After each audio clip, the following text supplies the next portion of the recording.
Okay, we will call this special finance meeting of the University of Northern Colorado to order. And Andy, I think I will turn it over to you to see who all is here and go from there. Thanks, Dick. Hey, Dan Satriani, do you want to do a roll call? Sure. We know that Chair Monfort's on the phone. Vice Chair Scanlon, are you here? I'm here. Trustee Sinden? Here. Trustee Jordan? Here. Trustee Duda? Here. Trustee Babs? Here. Trustee Barola Rivera? Here. Trustee Michelle Fuller? Here. Trustee Fisher? Here. Okay, we're all accounted for. Thanks, Dan. A couple of housekeeping notes. If you're on Zoom right now, you'll notice at the bottom of the screen there's an option to click on closed captioning if you'd like to. And there's also a Q&A function if you'd like to ask some questions, and we'll be spending some time after this Board of Trustees meeting answering questions. So good morning, members of the Board of Trustees and others on Zoom and Facebook Live. Thank you for joining us for a presentation and discussion about the financial impacts of COVID-19 on UNC and preliminary information about our planning to address projected declines in revenue in the months to come. This is a trying time, not just for UNC, but for all of our students, staff, faculty, and their families. I want to thank everyone who has been and taken time to write or speak with me via email, written letters, talk to me over the phone, connected with me on Teams or Zoom in the recent weeks. I appreciate hearing all of your concerns and feedback and the ideas for how we can improve, and I hope that you keep them coming in the weeks to come. It is certainly not the same being away from campus and all apart from you. We miss you, and I miss you, and I'm very much looking forward to seeing everyone on campus when we're able to come together again, and hopefully that's very soon. COVID-19 has negatively impacted every sector of our economy, and certainly higher education is not immune. This event is being streamed live to students, staff, faculty, and other members of UNC community. A recording will also be posted online later today at unc.link/trustees. This meeting, the Board of Trustees meeting, is expected to last about 2 hours from 9 a.m. until 11 a.m. At the end of this meeting, our CFO, Michelle Quinn, and I will stay on to answer questions. If you have questions about the impact of COVID-19 on UNC's budget during the live stream of this meeting, you may submit them at any point using the Q&A feature at the bottom of the screen. And we will answer all those questions until they're addressed, and any other issues that you have, we'll stick around for as long as it takes to have a good conversation after the board meeting. So a little bit of an overview. At this point, we have a fairly good understanding of most of the impacts of COVID-19 that's happened for our fiscal year 20 that's ending in June in a couple of weeks. Impacts of various credits and refunds, lost revenue from canceled events, etc., have all been calculated, and Michelle will talk about them. We also know how the pandemic and efforts to limit spread continue to impact our operations and students' decisions, and by extension, our fiscal budget in 21. It's yet to be seen exactly what those impacts are, but we're going to be discussing those as some estimates today. What we do know, the combination of an anticipated cut in state appropriations, projected declines in enrollment, reduced revenue from closures, and other factors will have a significant negative impact on our revenues for our fiscal 21 budget. Michelle Quinn, our CFO, and her team in finance and administration have done a great job of modeling potential impact. And Michelle will present that information today shortly. We have also begun exploring all of the options available to reduce our budget, and I've asked my team to put everything on the table. You will see some of those details here, although we haven't finalized decisions on which strategies to implement. There is still plenty of work to be done. So today's presentation has 4 main sections. The first section is an update on the university's finances before COVID-19. We have taken measures over the last couple years to eliminate the structural deficit, to start to rebuild our reserves, to streamline administrative staffing, such as the administrative service centers. We have put UNC on a more sustainable footing, and we've been coordinating action among Colorado public higher education institutions to advocate for increased state funding. Were it not for COVID-19, we would end this fiscal year putting money back into reserves for a second year in a row, something that has not happened for a very long time. And we would likely be seeing an increase in state appropriations next year. The second section focuses on projections on the financial impact of COVID-19. The outlook has changed dramatically in recent weeks, and there's still a lot of uncertainty about when things will start to return to normal in higher education. We have sought to identify all of the likely financial impacts of COVID-19. As modeling and projections go, these are based on assumptions we have made, so not absolutely certain this is how things will play out. We will also identify some of the tools we are considering deploying. Now, we haven't made any decisions yet, but I've instructed my team to put everything on the table. The third section we're calling Silver Linings. You'll hear from Provost Mark Anderson and Vice President for Student Affairs, Katrina Rodriguez, and they will share some insights from the past few weeks that exemplify the resilience of our community of Bears and how we will continue to put students first. Our last section, the fourth section, will be some closing remarks, and I'll discuss some ideas for a path forward. So with that, I'm going to hand over the presentation to our CFO, Michelle Quinn, and she'll start discussing the first section of our presentation. Michelle? Good morning.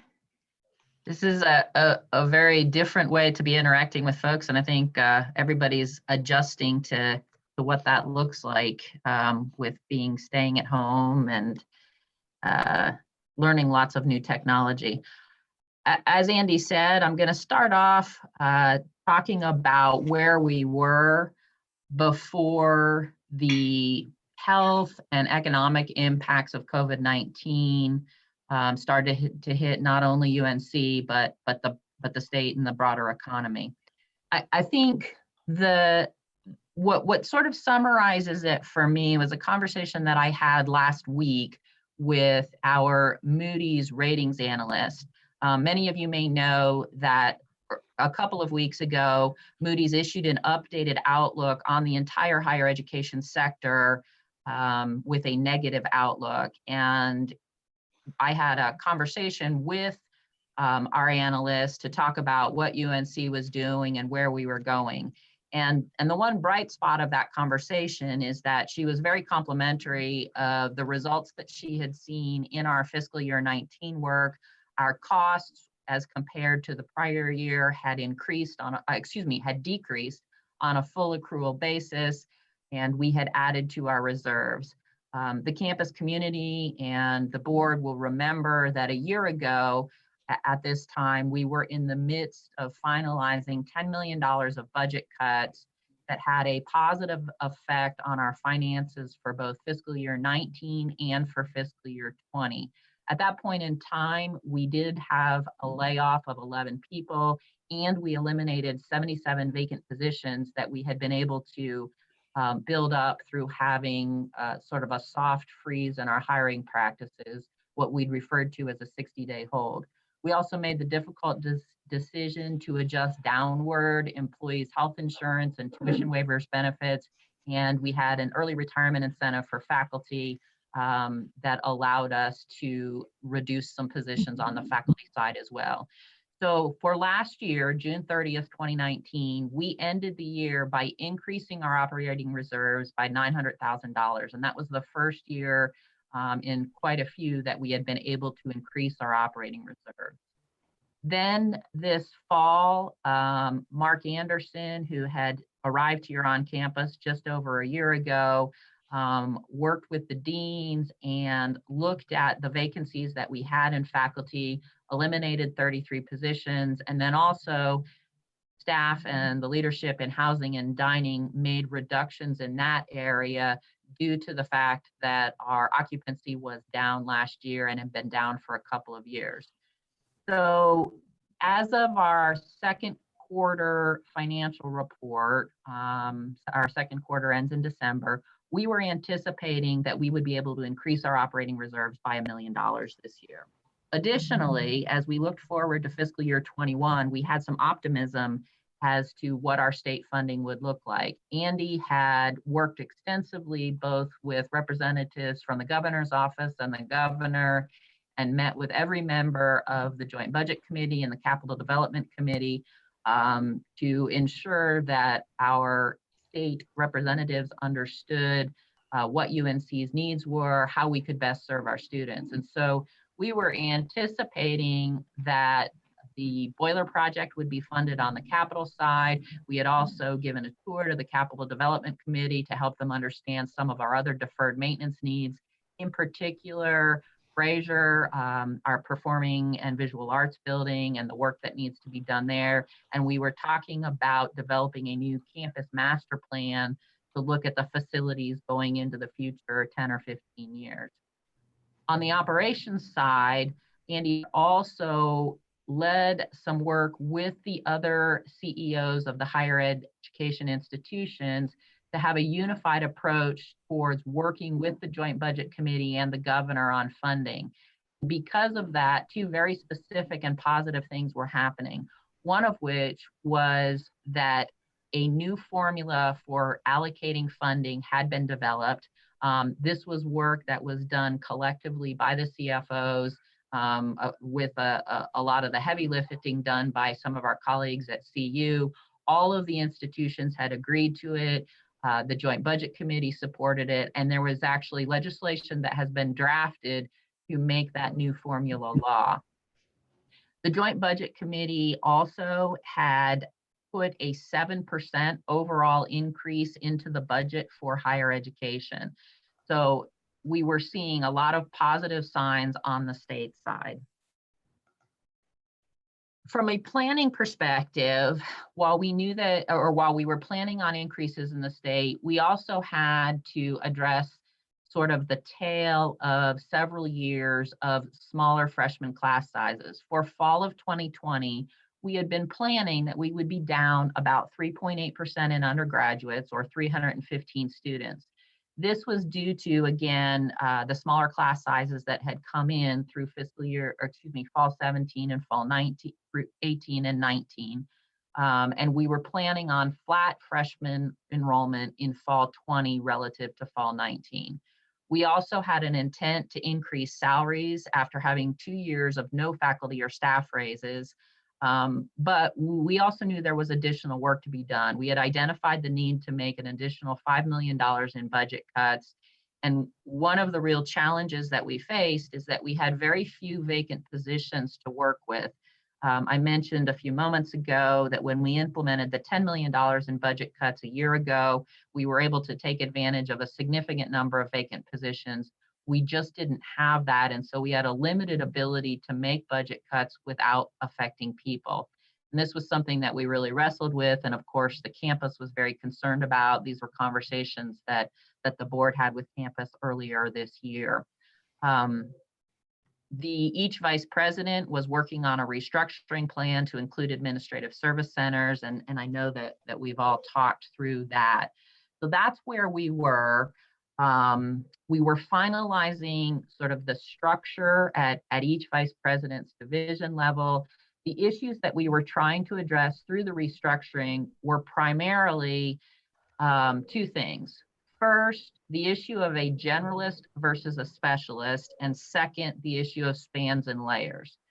And the way that we had identified these things that we wanted to address in the budget was through a variety of tools that we had actually started about, it may have been May, maybe June of last year, where we looked at the activities of staff across the university. We did a quantitative analysis of the span of control that different managers had. That is, how many people report to a particular manager and how many layers deep there was at different units in the university. So that's sort of if you start at the president, how many layers deep does it go in terms of staff reporting relationships. We'd reviewed a number of business processes, including journal entry processes, travel vouchers, and how efficient or inefficient those were. I'd had some small group discussions. And the two key issues that emerged as we were trying to identify the ways to optimize the organizational structure of the university were, again, the fact that we had a large number of generalists with fragmented job responsibilities. In some cases, an individual person could have as many as 12 distinct functions that they were responsible for. And what this means is that, that there wasn't an opportunity to really make sure, for example, that a staff member was fully comfortable and able to understand how to go through a hiring process, because maybe they only went through a hiring process 1 or 2 times a year, and yet there was 20 or 30 other people across the university that also 1 or 2 times a year were going through a hiring process. So this was how the concept of the administrative service centers emerged, where we would have individuals that would specialize in HR payroll processes, different individuals who would specialize in accounting processes, and then another individual that would specialize in communications processes, and then finally business operations. The other thing that we really emerged as a need was having student support specialists, and this was some of the feedback that certainly the administration and the board heard from faculty and staff across the university as we were developing the administrative service centers concept. The other thing that individual VPs were looking at was the potential of having surplus middle management. And this goes back to reviewing how many individuals report to a supervisor. And in a number of cases, we had supervisors that had few or fewer direct reports. And in some units, we were up to 7 layers deep. So as a rule of thumb, we identified that supervisors should have about 5 to 7 direct reports. That's not an absolute, and certainly depending upon the functions and structures of different units, that can vary. But as a rule of thumb to head towards, that was part of what guided our organizational restructuring processes. We also were reducing layers to no more than 5 or 6. In some cases, that means that we were reducing up to 20% of the supervisors in some of the large units. This culminated in our $5 million of budget reductions. And of course, as everybody is well aware, one of the difficult parts of that is we did lay off 50 employees at UNC. We had an additional 8 retirements or resignations in lieu of layoff, and we eliminated 27 vacant positions. The net savings on the personnel side was $3.3 million. We also had a smaller amount of non-personnel savings. The total split between personnel and non-personnel was about 64% personnel, 36% non-personnel, and that mirrors the general distribution of our budget. In the table in the upper right of the slide, you can see the distribution of the cuts by division. The bulk of the reductions came in academic affairs and student affairs. The reason for this is 2 pieces of background information. First, a year ago, when we were looking at the functional areas where the university's expenditures were disproportionate relative to our peers, the 2 functional areas were student services and academic support. Student services functions are split about equally between academic affairs and student affairs, and then academic support functions are primarily in academic affairs. The other piece of information that went into sort of the distribution of these reductions was the specifics of the spans and layers analysis and which units had supervisors with relatively few direct reports. So I'm going to pause here and see if the board has any questions. It's challenging not seeing everybody to know. Usually I'm looking up at folks to see if there are questions, but I do want to stop to make sure that the board understands the general nature of the reductions that we are making here with that $5 million.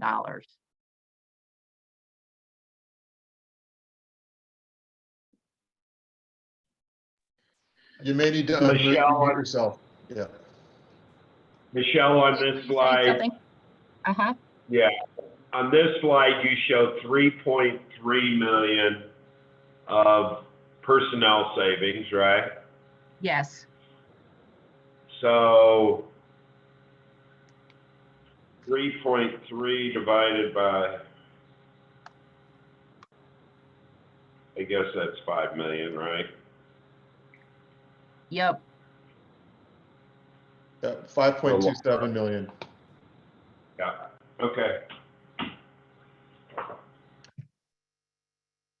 Are there any other questions from board members? Michelle, could you explain maybe a little bit of, besides the personnel reductions, what were the non-personnel reductions that we did to address the $5.27 million? Sure. We continue to look closely at technology. I know that we've made some reductions and eliminated some of our software packages. I know that in each area, unit heads have been looking at things like travel, looking at the kinds of services that they have. I don't have a complete list. One of the things that we did last year with the $10 million is we provided the campus with a full accounting to show where all the savings were. And that work is in process.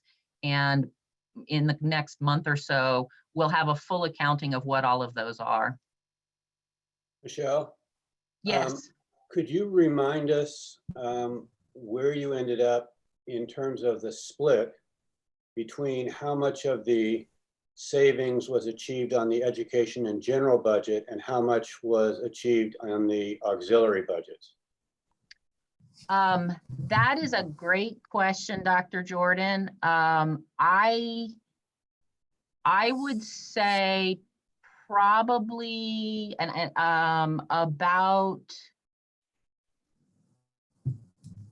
I would bet about 60% of it is on the education in general, but to be honest, I'm just giving you a gut feeling. I haven't actually looked at those numbers. That's just sort of my instinct at this point. And just again, when you started off to do this, was that roughly the amount that you wanted to achieve on each side? I mean, I know that there were issues on both the auxiliary budgets and the education in general. So is that roughly about the parameters you were trying to achieve? Yes. I mean, we certainly, as the board discussed extensively in November, we certainly knew that on the housing and dining side of things, with the reduced occupancy, that there should be a commensurate reduction in the expenditures on that side. But then, of course, on the education in general side, with the prior freshman classes being smaller, that we needed to make some reductions there as well. Thank you. Michelle, it's Maya. Can I just ask, actually, I guess this is a question for both you and Andy, have the academic, the ASCs, I guess they're administrative service centers, have those been implemented? And I'd be interested in kind of any initial sort of feedback that you have from kind of, it's probably in a few weeks, but I'd be curious. Yeah, they're not fully implemented. We're still in the process of interviews and filling many of those positions. I don't know if Marshall Parks is on the line, but if he is, you could probably answer that in more details if he would like as well. So I'm not sure. Oh, Marshall, are you there? Yeah, you can go ahead, Michelle. Oh, no, you go ahead. You've got more details than I do. Yeah, I think so. Thanks for the question. We are in the process of interviewing. All the interviews should be complete by the end of the month, and by the 1st of May, we'll be able to announce all the positions in the administrative service centers, and it will be effective on 5/15.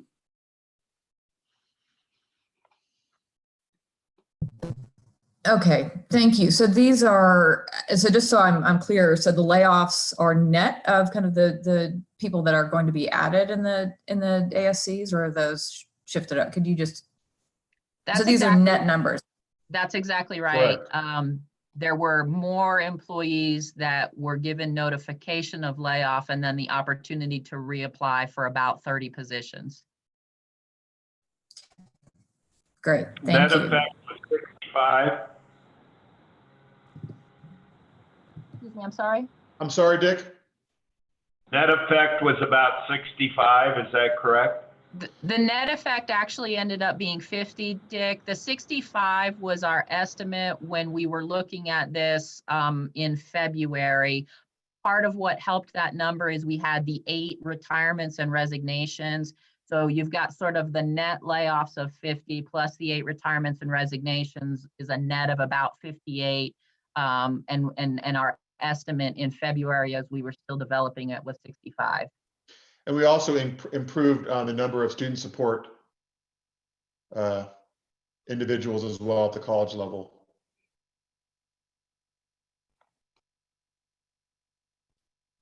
Okay, I'm going to move to the next slide to just sort of recap what our budget was looking like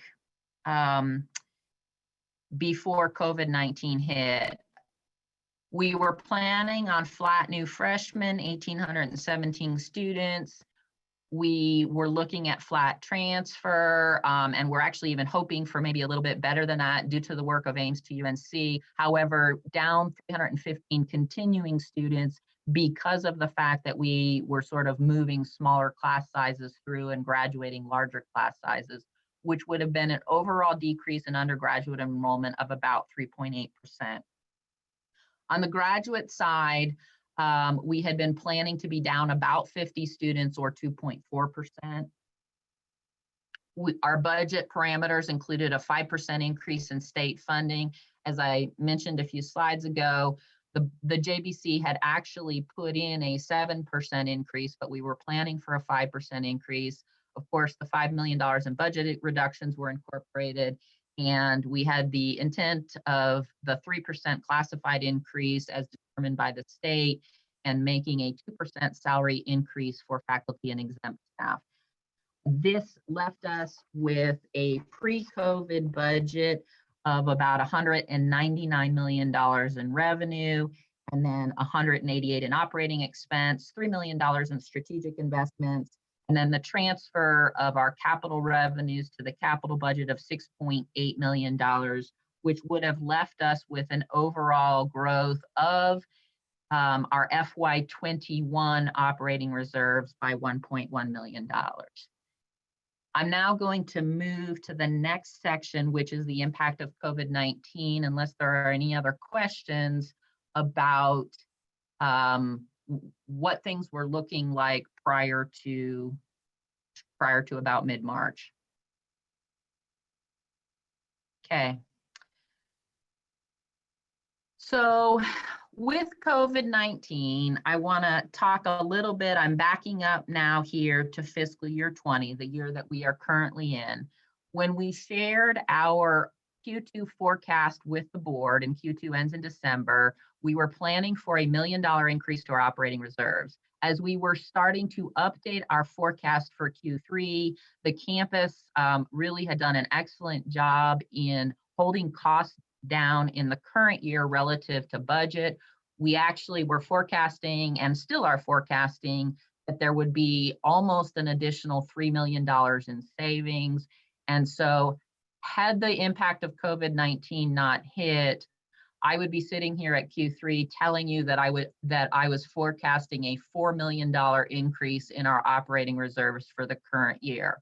However, COVID-19 did hit, and that is estimated to cost us about $4.4 million, which would bring our operating reserves down by about $500,000. The details of that $4.4 million include an assumed loss of 25% of summer tuition and fees. Summer starts in mid-May and runs through early August. But on a cash basis, much of that is collected in the current fiscal year before the end of June. So we have put that entire impact estimated in the current year. The other thing that I have some concerns about is as our students and families are facing their own economic challenges, that collections of remaining spring bills may slow down. I've assumed here fairly conservatively that we would not collect $2 million. Our collections in April, May, and June, typically in April, it's about 2 million. In May, it's about 6 million. And the reason it jumps up in May is because that's when people are starting to pay their summer bills. And then in June, we generally collect about an additional $2 million. So again, as a fairly conservative assumption, I've just made, I've embedded the assumption that we are not collecting anything at all in April. We also will have losses in our auxiliary revenue. We have refunded on a pro rata basis parking permits to students, and we are anticipating that we will do a partial refund to employees as well on parking permits. Bookstore sales obviously are not occurring. All of our on-campus conferences and events will not be occurring through the end of June. This is a busy time for us in terms of conferences and events. We don't have our cash sales and dining, and that's students who are not on meal plans and staff and faculty using the dining halls. Obviously, that's not occurring. No events are taking place, so we're not getting ticket revenue. And then I've just mentioned, for example, Career Days, which is a significant event that we host on campus it brings in revenue. Recreation center, and then of course all of the camps that start once school ends. The direct costs of COVID-19 this year are actually relatively minor. One of the things that you may have heard about is sort of the ramping up with technology. We were in the fortunate position that we had a pretty significant inventory of laptops that we were able to distribute to both students and staff who are working from home. So that didn't cost us anything in terms of cash. We do anticipate in next year that we'll need to recoup some of that. Some of that comes from labs and other places where we're going to need to refresh that. But in terms of the cash impact this year, it's not very significant. We did implement a pay differential for some employees who are still required to be on campus, including in large part our custodial and dining staff. We had a few students that were studying abroad that we helped cover the cost of them to return to the United States, and then increased costs for cleaning supplies and personal protective equipment for those employees who are still working on campus. The other thing is that there's a fairly large amount of work that faculty would normally doing and be doing right now in terms of research and scholarship. This includes things like faculty startup packages. So when we bring a faculty member on board, many times part of their contract is an agreement that there will be lab equipment for them and other kinds of things to set them up for their research work. And then there are also a number of programs administered by the Provost's office that provide special grants for ongoing research and scholarship. These have all, in large part, come to a halt. At this point, we're talking about this as a deferral. This is money that would not be spent in the current fiscal year, but would still be available for those faculty members in the next fiscal year when they are able to start returning to campus. As you would also expect with the closing of the campus activities like conferences and camps and so on, there are obviously normal sorts of savings. We've turned back the energy usage and electricity usage in buildings, so we have savings in terms of travel, utilities, food costs, and other sorts of non-personnel things. So our estimate of this at this point is that the cash impact of COVID-19 is 4.4 million. And I'll just real quick return to the prior slide. Again, we were looking at $1 million operating reserves. We in December, and then because of the good work of folks on campus, we were seeing additional savings. We would have anticipated about a $4 million growth in reserves, but then the impact of the things that I just went through on COVID-19, we're forecasting a small decline in our reserves for this year. Michelle? Hey, Michelle. Yes. Mm-hmm. So the 25% loss of summer tuition, and then you said slowdown in spring collections. Those collections are for the summer quarter, is that right? The spring collections was actually sort of the remainder of the spring bills.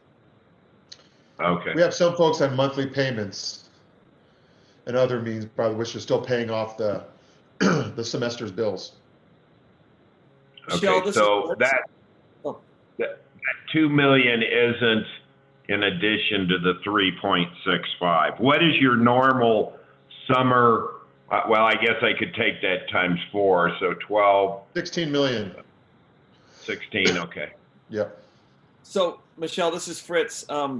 Yesterday, Mark told us that perhaps that 25% is a little too conservative, that we might be doing better than that. Maybe you or Andy or Mark could give us an update on where we are with that. That's exactly, Fritz, what I was going to ask. Maybe Mark Anderson give us a brief update on what he's seeing as far as enrollment deposits for summer.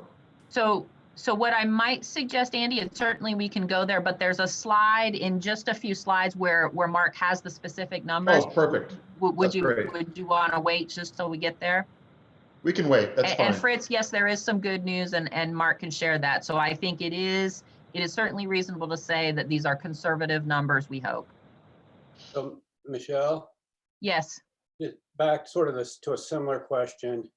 Why would the losses in the auxiliaries be charged against the university's education in general reserve versus their own fund balances? So, Dr. Jordan, we have a single operating reserve that represents the entire enterprise of the university.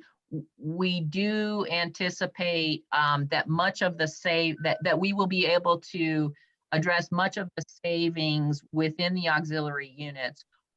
One of the things, of course, that I'm sure you're well aware of is we do have debt service, which even if you don't have auxiliaries open, we still have that debt service. But this really is a total university view.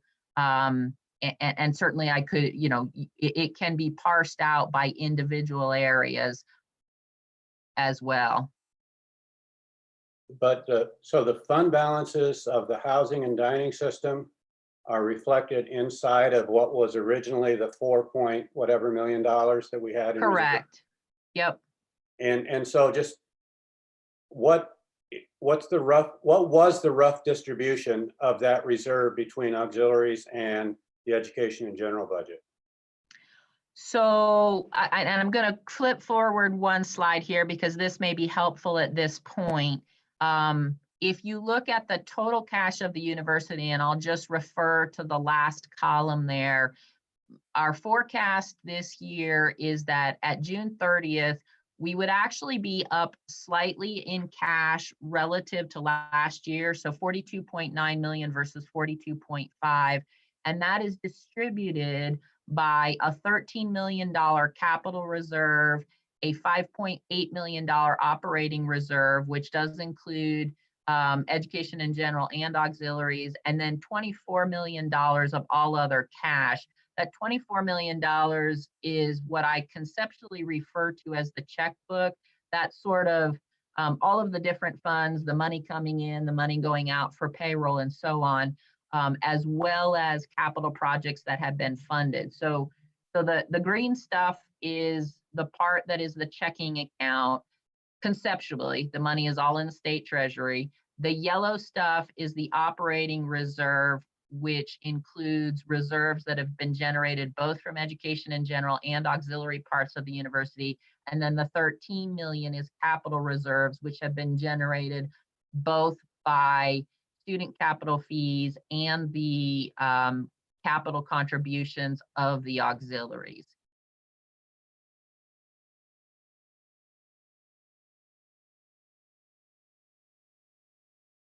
So can you give me a rough distribution between the two? So between the auxiliary, so we have a single reserve, a single operating reserve. The fund balances of auxiliaries have, there's a portion of that that goes into their capital contributions each year. But the operating reserve is a joint reserve for all areas of the university. So, Michelle, I'm looking at something you had sent me earlier, and it looks like in 20, the actual internal transfer from auxiliaries to the general fund was about $3 million. Does that help? Yep, that sounds about right. And so all of the, when we talk about our discounting, all of the discounting that we do as an institution is against tuition fees and room and board. And so the transfer from auxiliaries to the education and general part of the university helps to fund our institutional scholarship. Okay, thank you.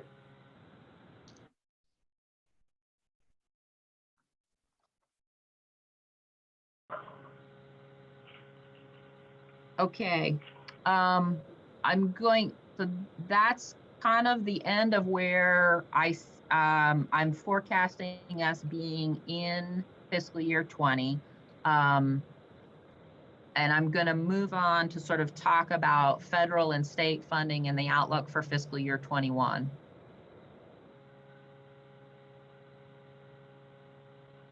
So the Federal CARES Act, which has lots and lots of different pieces to it, the one piece that we as an institution are most interested in is the Education Stabilization Fund. You may have been familiar with the fact that that's $30.75 billion. Of that amount, only $12.5 billion is being distributed directly to institutions and their students. So of the $12.5 billion coming out of the Education Stabilization Fund for higher education institutions, UNC will be receiving $3.8 million, which is supposed to be used for cash grants for our students. These are actual disbursements that are supposed to be made to students, not things that are used to pay their past due bills. There's a lot of discussion about this across the nation in terms of exactly how that works. Andy has a meeting of the CEOs in Colorado today to make sure we all understand what the latest guidance is from the Department of Education, the AG's office, and so on. And folks are still wrestling with exactly what that looks like. The other $3.8 million that UNC will receive is to help us address the costs associated with COVID-19. One point of comparison that the Joint Budget Committee staff member shared on Monday that I thought was very helpful is that the total amount of CARES money coming to Colorado higher education is $66 million. In comparison, when back in 2008 through 2011, when we had the American Reinvestment and Recovery Act, the amount of money that came to higher education in fiscal year 09, 10, and 11 was $564 million. So the amount of federal support that the state and the institutions have sort of, and we haven't actually received it yet, but that has been appropriated is far less than what had been appropriated back in 2008. Michelle, I might just emphasize that we have not received these funds yet. we're still waiting for, we've applied for these funds. We're still waiting for next steps. And we're also working on the other CEOs in the state about guidance to how to actually distribute funds to students. But we will have a plan shortly that gets this money in the hands of our students. Okay, I'm going to move on Michelle? to, oh, yes. Yeah, I was just going to quickly ask a question on the cash grants for the UNC students. So is it still not clear how those funds are expected to be used by the students? Correct. Is that There's a lot of, this is Andy, there's a lot of ambiguity on how these funds are to be distributed. We're still waiting for additional guidance from the Department of Education. I have a meeting set up this afternoon with all the CEOs, our CFOs, and our lobbyists with some experts from EAB to share with us some strategies for moving forward. Many institutions across the country haven't even applied for these funds yet. We have. We applied on the first day. We still don't know exactly when those funds will come in, and we still don't have enough clarity and guidance to create a plan for how we will distribute these funds to students. Okay, and it's also obviously then not clear if the students if that's something that they would be able to use for personal bills or something that would be applied towards tuition or housing. The clarity that we do have is it's really the student's discretion. So the way in which it's distributed, there could be some formulas that are created or an application process, but I think what they want is the money to go to students for them to use and where they see, backfilling expenses that they have had directly or that they may have in the near future as it relates to the impact of the coronavirus on their lives. Andy, just to add on to that, yes, it is at their discretion to how they use it, but it is supposed to be used under the broad umbrella of the federal definition of cost of attendance. And the federal definition of a cost of attendance includes not only tuition and fees, but also their living expenses, including room and board, whether they are staying on campus or living off campus, travel, books, and so on. Okay. What I'm getting at is I'm wondering if there's any sort of room for hope that some of those cash grants would then be sort of reapplied to some of the tuition and kind of housing and dining credits. We can't do it on the institutional side. We can't do that. But if students were to choose to use those funds to support their ongoing academic experience at UNC, they could. Okay. But we can't hold the money. We can't put it in an account for them. The money needs to be distributed directly to them in some fashion. Can they pay off loans, Andy? Once they have the money at their discretion, they could, but we couldn't do it internally. Right. Michelle, Andy, this is Pratik. I understand there will be some follow-up meetings to get some clarity, but have you guys thought about how to prioritize students if the need is more than the $3.8 million? Well, that's some of the conversations that we're having, because part of this is ensuring that we do this equitably, fairly, but obviously we have varying degrees of need amongst our students. So what I have seen emerging is kind of two processes. One in which it's a formula in which every student gets some allocation, some money is set aside, and then there's an application process that looks at a variety of specific needs that students may have. So economic hardships, things that have occurred recently where coronavirus has impacted them differently. The challenge with doing that with the application process is we have over 11,000 students, and to work on this, in an expedient way, we're trying to figure out how we would actually manage 11,000 applications through our financial aid office. So that's kind of the discussions we'll be having with the other CEOs tonight, is what are people thinking about ways to be fair, equitable, follow the guidelines and rules, the limited rules that we have right now from the Department of Education, and then obviously to ensure this money gets in the hands of students as quickly as possible. Just to follow up, there is no requirement that the dollars have to go to every student, correct? Correct. Okay, thank you. But there is a prohibition against them. They cannot be used for undocumented students. That determination has been made. That's what I've heard, although there's discussions of how that will be addressed. I think I've heard that as well, Steve, but I think there's a lot of dialogue around that, and there may be, hopefully, a change in that, because I certainly would like to support our DACA students. Right. And many of them are in some of the most need for resources. And so we've got to find ways to help all of our students during this time of crisis. If I can make a comment, I really appreciate how thoughtful you guys are being. And while $3.8 million doesn't seem like a lot of money, in this time, I think retention is going to be key. And if I'm doing my math correctly on top of my head, if our 2,000 highest need students, they can potentially get up to $2,000 each, right, to stay in school. And so I would hope that the vast majority of the funds disproportionately goes to, as Andy, you've mentioned, the students that are most at risk of either not coming back or just leaving early. No, I appreciate that, Pratik. One of the questions we have is, how do we actually determine financial need? For instance, many of our students that have financial need don't fill out a FAFSA. So the process, again, of evaluating where the need is and getting it into the hands of those students is going to be an arduous task, particularly if we're considering that we have about 2.5 weeks left of school. And we have thousands of students. So that's the kind of work that needs to be done to create a model that I think balances, a way of getting money into many students' hands as possible, but also some application process consideration or some way of determining who is in the most need of these resources.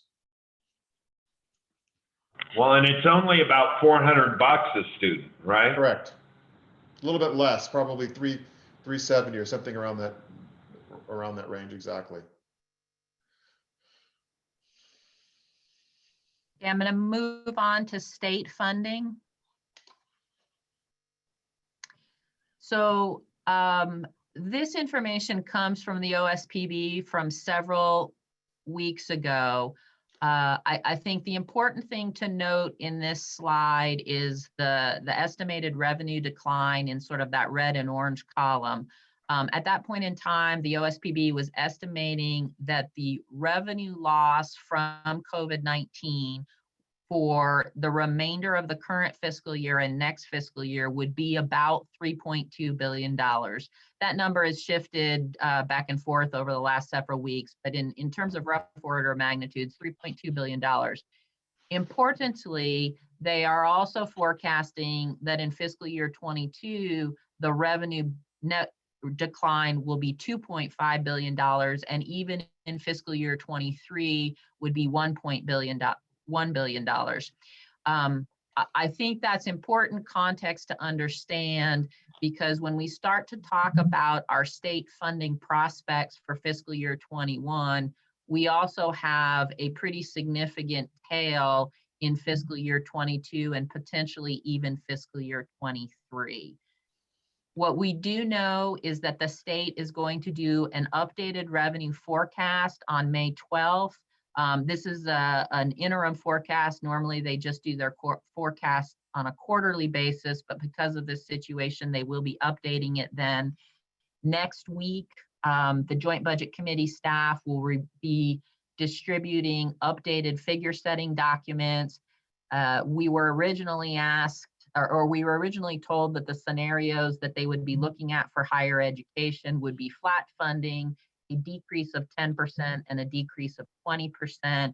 When we had a meeting with JBC staff on Monday of this week, sort of the starting point was a 10% decline in funding for next year.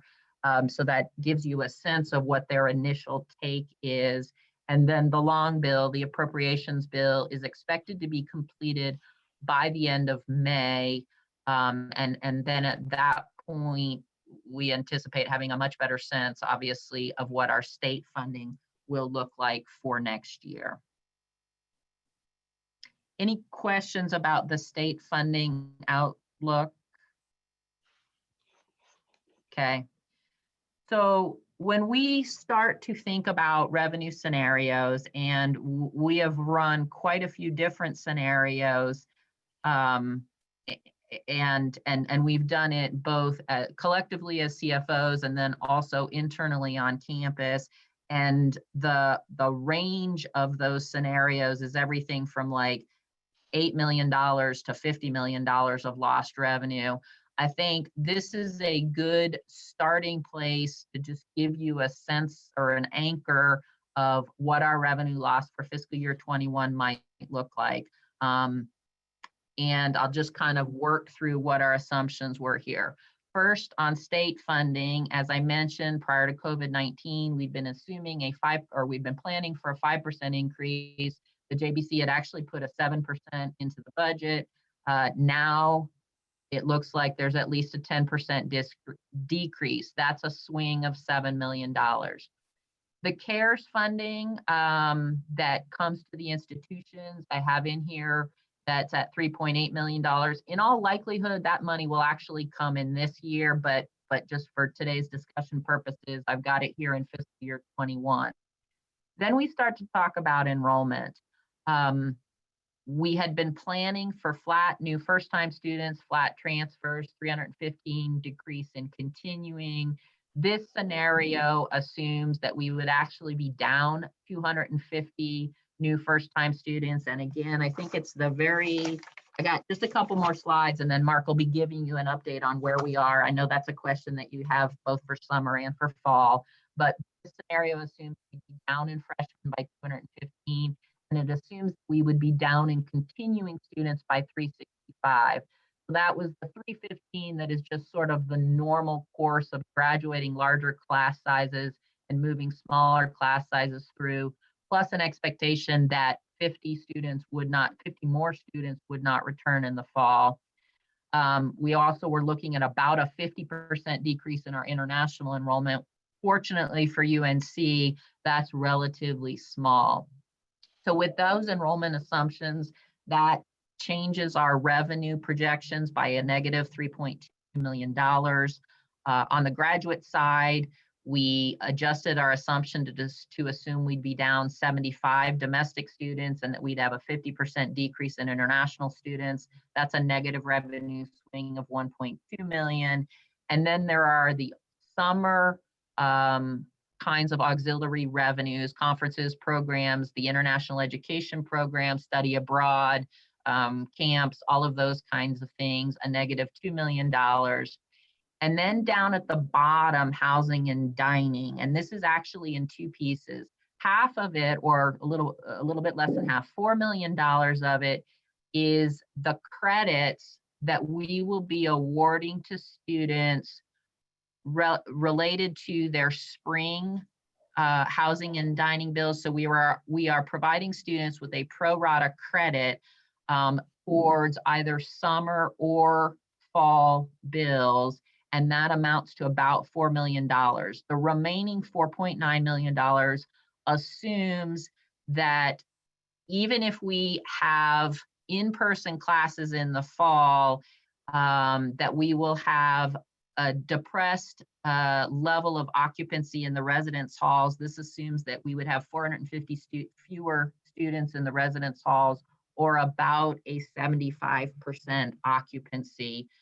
So again, that $8.9 million is made up of the $4 million of credits from this spring that wouldn't really affect us cash-wise until next year, and $4.9 million in lost revenue for a negative cash impact of $18.5 million. There is absolute certainty that this number is not exactly the number that's going to play out, but I think it gives you a rough order of magnitude of the revenue loss. Obviously, there's a conversation to be had about the expense savings. Some of them are just natural expense savings when you're reducing the size of things. And then some of those are the kinds of strategies that we need to be thinking about. And we will get to that after Mark has had a chance to talk about exactly what our enrollment is looking like. Real quickly here, pre-COVID, we were talking about a $199 million budget. The scenario that I just talked through is almost a 10% decrease, which would take us to an overall university budget of about 180 million. I'm certainly happy to answer any general questions about the assumptions we've made here, but do want to emphasize that the range of scenarios that could actually occur is quite broad. This assumes that we can have in-person education in the fall. One of our biggest concerns is that if we can't really be in person on the fall, that we may see particularly new students saying, well, I was really excited about going to college, but if I can't have the full college experience, maybe I'll just wait a year and I won't start in fall 20. I'll go ahead and wait until fall 21.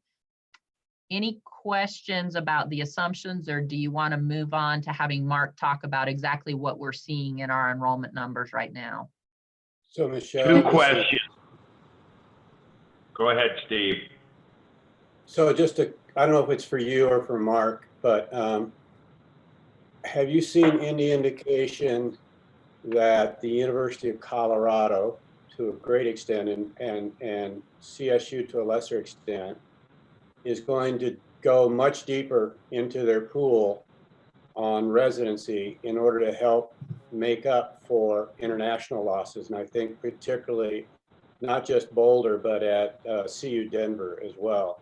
I'm really worried that, in spite of whatever cooperation they're giving in the presidential group, that is their typical response when there are enrollment issues happening, and it hurts everybody else a lot. And so Definitely a distinct possibility, Steve. Estimate on the actual resident enrollment piece in a very significant way. Steve, it's definitely a distinct possibility. I don't think we have any data yet to support that. I think and Mark will be able to talk about what we see in point in time projections of enrollment and enrollment deposits. But certainly that's a possibility. Steve, this is Mark Anderson. Certainly a possibility. We saw that last year. Anecdotal evidence shows that every university in the state of Colorado, including CU Boulder, is seeing some lightness in deposits. So everybody is down by a similar amount. And so one way that Boulder has historically, at least last year, they did go a little deeper into the in-state pool. Andy, this is Janice. How are the other universities forecasting their declines, just like what you and Michelle have presented here? And I'm just curious, is there an opportunity, and this could be totally unrealistic, to pick up any students from the other institutions that are actually more expensive? Where would there be any transfer opportunity? It's a good question. I'm assuming that Mark has been having conversations with the other provosts about the softness of their enrollment. At the CEO level, we've been talking about it, but I don't have specific information. I've heard that CSU, and just as Mark said, is seeing significant softness in deposits like we are. But as far as specific information, I don't know. The concern would be that, let's say CSU and CU open up their admissions. The question is would a student choose to go there over us for $1,000 or $2,000 more? I think that's really, I don't know what the elasticity of demand is or the price sensitivity of universities in Colorado and the impact that this is going to have on decisions that students are making at this point. Sure. Thank you. Janice, this is Mark Anderson. Go ahead, Chairman Monfort. No, you go ahead, Mark. One of the things we've been doing, and just sort of in the higher education literature over the last 4 or 5 weeks, there is this sense that students are going to want to stay closer to home. And so there will be an impact potentially on the number of out-of-state students who attend institutions. And so our admissions counselors and admissions folks have been reaching out to uncommitted students who have been admitted to the university but have not yet declined nor accepted, particularly those in Weld County, Larimer County, some of the surrounding areas, to really make a pitch to stay close to home. So we've been fairly aggressive in trying to leverage the sense that people are going to want to stay closer to home in the coming years. Okay, a couple questions, Michelle. Well, first of all, the other thing is that we're obviously going to have higher unemployment this fall. And if we do have classes, that may help a little bit. But now on your, first of all, on your housing and dining, the 4 million credit that you're giving to students from that last year, there should have been some cash flow positives, and maybe that's all in your savings from last year, but it seems to me that there should have been more savings from a cash flow standpoint, because you received $4 million that you're crediting students in fall of 20, but you got the money in 19. So there seems like there should be some money there, number one. Number two, let me finish number two and you can do it. You're looking at a 300 enrollment decrease, if I'm looking at this right, 250 new freshmen and 50 continuing, which is 300 people. If you take that and you divide it by 3,189, you're going to have 10,630 per student. It doesn't take into there the discounting, which would be 40%. So there should be a savings of $1.2 million or $1.3 million in less discounting as well. Those are my two questions. Okay, so as to the first question, the $4 million for the current year was already baked into what we were expecting. So there's no plus in the current year because it was already baked into our prior forecast, because we had fully accounted for a full semester's of room and board revenue. So like our spring semester room and board revenue would have been around, I'm going to say like around $12 million.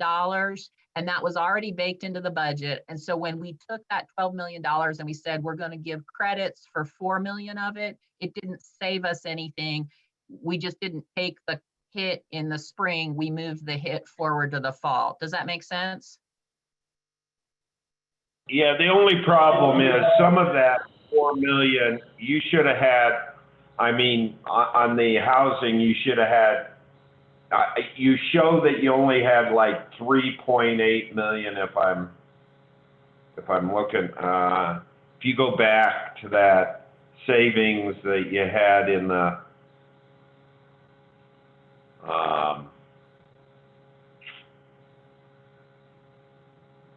that one? Let's see. Yeah, your cost reductions just seems like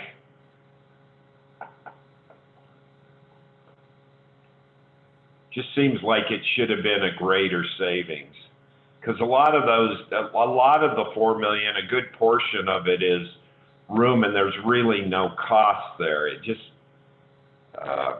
well, I'm not going to worry about that. The cash is what it is. But yeah, and Dick, I have definitely been conservative here. Yeah. So it could look better than this. Okay. Well, I think it should. Now, maybe part of it is in the collections, but you're accounting for that. So it just seems like you shouldn't have had as great an impact as maybe you've got here, but that's all right. It'll be what it is. So why don't you talk about the discount? Yep, I agree with you. And I also think with I think we could actually end this year pretty well. It's next year that's the bigger concern. So right. Jumping back to, so on the discount, so if you're talking about a resident student you're talking about basically $10,000 of tuition and fees, and I'm just going to say a 30% discount, so you got $7,000 per student. But we will see a greater loss in the number of non-resident students, and there we're talking more like $12,000 or $14,000 per student. So when you're looking at the being down by 300 here, I think there will be a fair chunk of those that are non-residents, so that will be at a greater rate than our discounted resident rate. Does that make sense? Yeah, it does, but you're not talking 250 of the kids you're missing are new time freshmen, and they are not at 30%. They're at 40 or 45%. They are. Yep, you're right. So I mean, there should be 1.3 million or 4 that offsets that, but you know, 1.3 million out of 18 million is you know, the problem is there, so we understand that. Yep, you're correct. The other thing, Dick, and I'm not sure if this was part of your question too, is so down here in the housing and dining, there's the 4 million that we just talked about that's related to spring, and then the 4.9 million is basically about 450 students to take us down to a 75% occupancy. So if you take that 4.9 million and you divide it by 450 students, that's like 10.8 per student. Was that part of what you were wanting also? No, I get that. Oh, okay. But you're gonna save half of that.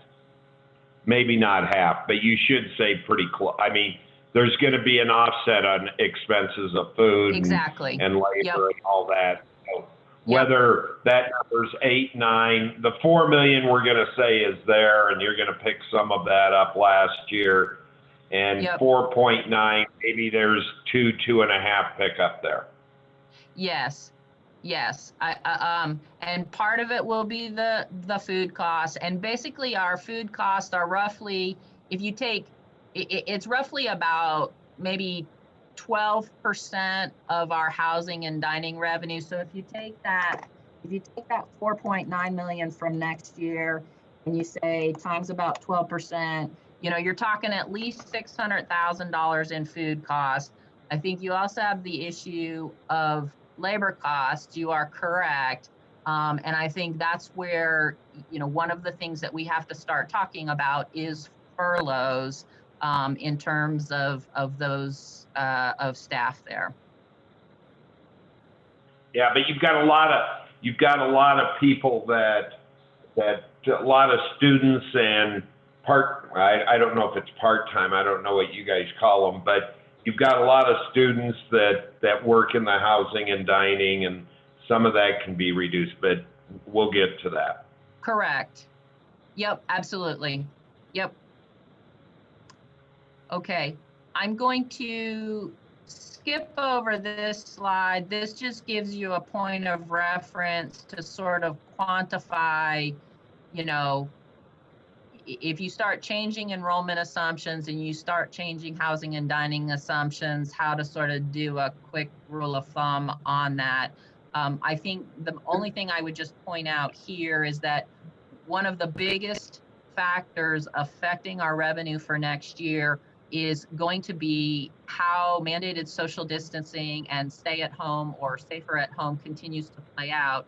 Because if we continue to operate in a remote sort of way, that's where you have lots and lots of things on campus, not just housing and dining, but you know, $2 million of parking, $3 million of conferences and catering, $5 million of athletics, lots of different things which are not E&G revenue, but are revenue that supports the operations of the university. And if we are operating in an online or a remote environment, that has a very significant effect on next year. But Michelle? I know that folks want, oh yes. Mm-hmm. Would you just mind elaborating on that slide, just item 3? Let's talk a little bit how the calculation of auxiliary revenue, the 45%. Sure. So what I did is I took all kinds of auxiliary revenue, again, including those things that I just enumerated: athletics revenue, housing, dining, parking, conferences and catering, theater events, conferences, camps, all of that sort of thing, and said, you know, it's roughly $50 million. That may be a little on the high side. But if we were closed in the fall, that would be about 45% of that in total. The remaining 40% of it is attributable to spring, and then 15% of it is attributable to summer. It's a really rough calculation, but it sort of assumes that in spring we would be back operating as normal. And so that was just kind of how I was trying to give a rough order of magnitude of what it means for campus to be continuing to operate in an online or a remote environment. Thank you. Okay, Mark, I know folks have had lots of questions about what our enrollment is looking like, and Sure. I'll turn it over to you. Thank you very much. So we're going to look at enrollment through two lenses. I think Pratik mentioned the importance of retention, and that's an area that we've really been focusing on under the Strategic Enrollment Student Success Plan.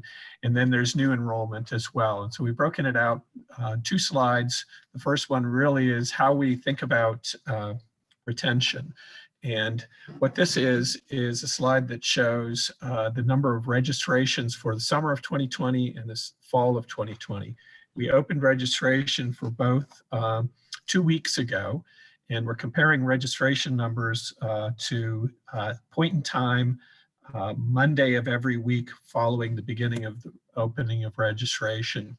So for summer 2020, Fritz, I think, mentioned earlier that right now we're trending a little higher than our projected 25% down. Overall, the total number of students, just about 3,400 students have registered for summer courses. That is down just under 5% relative to point in time to 2019. If we get a little bit more granular, we have about 1,900 undergraduates have registered for the summer. That's down 13% relative to point in time in 2019. But we see a fairly significant increase in the number of graduate students who have registered. For perspective, the second week of registration historically, looked over the last 4 years, has represented roughly 75% of all registrations. So we're trending in a fairly positive direction. It looks like we're going to be, based upon these numbers, with approximately 75% of the expected registrations completed, only down about 5% or so. Those are registrations. The question is, will students honor the registration and actually show up, or are they waiting to see how the spring rolls out and how we're going to be administering the courses? We made the decision to be all online for the summer, and that's been communicated to the students. The good news is a good majority of our courses historically offered in the summer have been online, so that's not a gigantic change in our method of course delivery over the summer. So that's good news. Fall 2020 registration, again, it's been open for about 2 weeks, and these numbers are relative to point in time 2019. We're seeing that undergraduate registration, about 4,600 students have registered for the fall already. That's down about 9%, but we've seen a pretty significant increase in the number of graduate students who've registered for courses for the fall, up about 22 or just under 23%. Point in time, 2 weeks into the fall registration period, this rarely represents the majority of the registration is going to be for returning students. In total, this represents just about 50% of all registrations. On the undergraduate side, we're still waiting for new students to register, and that happens over the summer. So if we could go to the next slide, Michelle. Thank you. This is our point in time relative to new students. So in total, for new first-time students, we're down 234 who have confirmed to attend UNC for the fall of 2020. Broken down by Colorado resident, non-residents, and WUI students. We can see we're down in every category there. The 234 is consistent with the projected decrease of 250 students. We're up slightly in new transfer students, 16, and again, broken down by Colorado resident, non-residents, and WUI students. Graduate students, we see that we're up a little bit, and that's consistent with what we're seeing for returning students. And so I think our projections are conservative, but on the new first-time students, I think we're in pretty good shape in that. One thing that we've noticed in talking to the admissions folks is the general behaviors of students have shifted.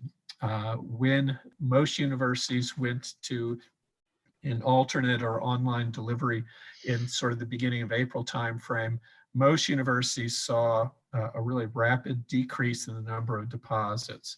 In talking to potential students and their families, what we're hearing and what other institutions are hearing is that families are very concerned about their own personal economic situation and are waiting a little bit longer to commit. Typically, in an average year, June 1st, you would have essentially basically 100% of your fall class would be in place, and you'd have the real strong ability to predict where you would end up at the beginning of the fall semester. We're anticipating that that's going to extend further into the summer as families and their students are really trying to identify the impact of the coronavirus pandemic on their own personal economic situation and really deciding if they want to stay close to home. I think waiting to see what our delivery mechanism for courses will be in the fall, et cetera. Anecdotally, we're hearing that students have adjusted very well to an alternate delivery format for the spring, but have more expectations for what the fall is going to look like. We've not made a call on the delivery mechanism for the fall. We're waiting for guidance from the governor and the state government, but also from the Colorado Department of Higher Education. Some institutions across the country are beginning to look at fall and make the determination that they'll at least start the semester online. We've not yet gotten there. So with that, I'd be happy to answer any questions. Mark, this is Pratik. Thank you very much. Couple of quick questions. This slide talks about first-time, full-time students. Yes. Do you have information on students that might be thinking about going part-time, and how do those numbers look, or does that come later on in the summer? A similar question to the previous slide on the summer registration. Do we know how many classes those students are taking? It seems like the numbers are good, but are they taking less classes? That's a great question. First part, part-time, we really determine that later. Typically, part-time is largely a function of how many classes the students who've been admitted to the university or returning to the university decide that they can take, and a lot of that is a function of their own personal economic situation. So we don't really know that until we have a more complete picture for the registration for the fall. What was the second part of your question? I apologize. No problem. I just had a question around summer enrollment. It seemed like the numbers looked great. I was wondering if there was any changes to student behavior as far as maybe taking less classes, more classes. Do we know about actual classes and credits they're taking? That's a great question. I actually asked that question of our interim AVP for enrollment this morning to see what the credit hour load is for people. And so we just don't know that at the moment.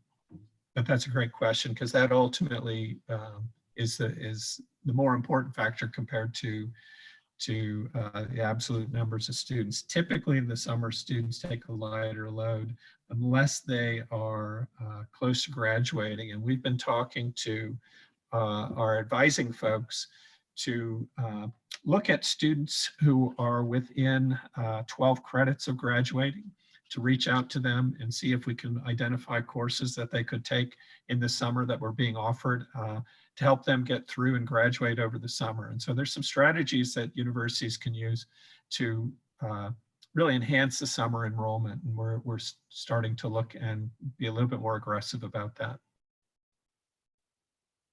Thank you.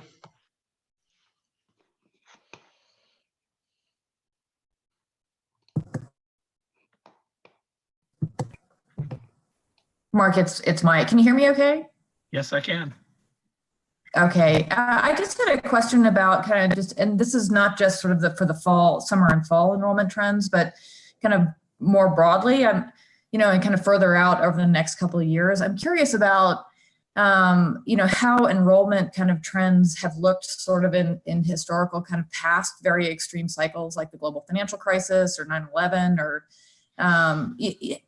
I'm just curious about sort of how UNC sort of enrollment weathered those types of scenarios and kind of looking beyond sort of both summer and fall and even beyond kind of 2021. I'm curious about sort of what the trajectories could be. Those are great questions. I might defer a little bit to Michelle and others on historical. Typically in a recession, you see an uptick in enrollment. In 2008, that certainly was the case, sort of across the board in all of higher education. And I think we actually saw that at UNC, but I wasn't part of the institution at the time. Mark, that is true. We were doing fairly strong in 2008, 2009. Our enrollment was pretty good up through about 2012 is when we started to see the effects of kind of the demographic shifts.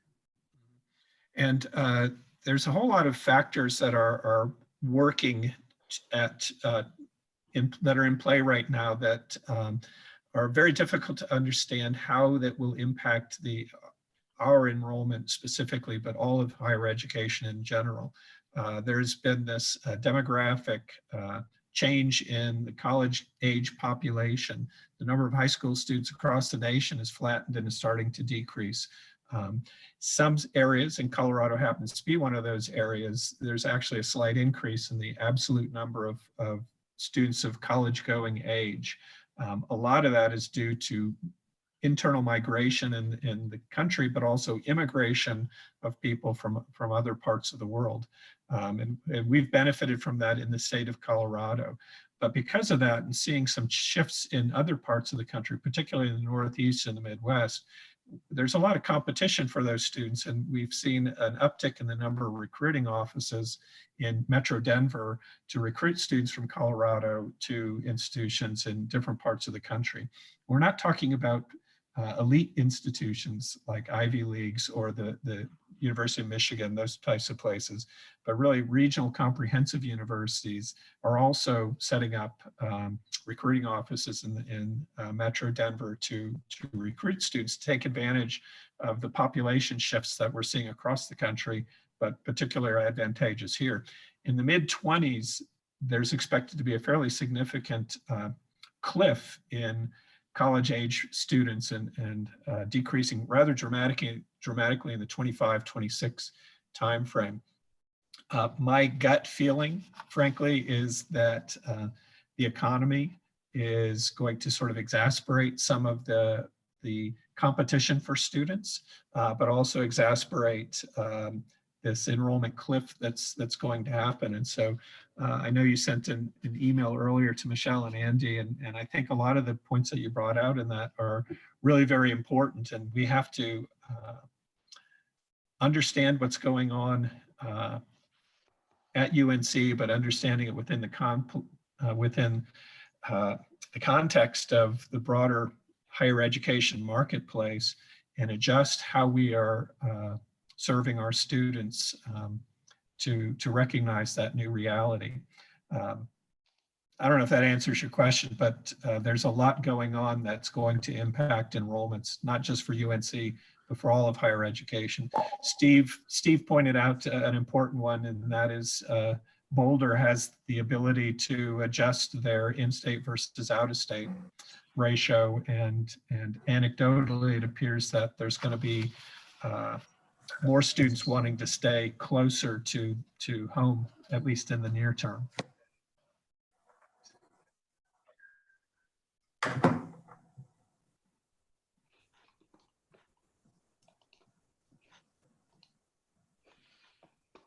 Thank you, Mark, very much.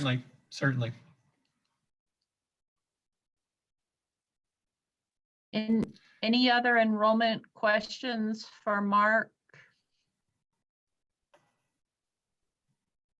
Mark, just a quick one. I assume it's too early to have any sense of the demographics of that projected enrollment population at this point.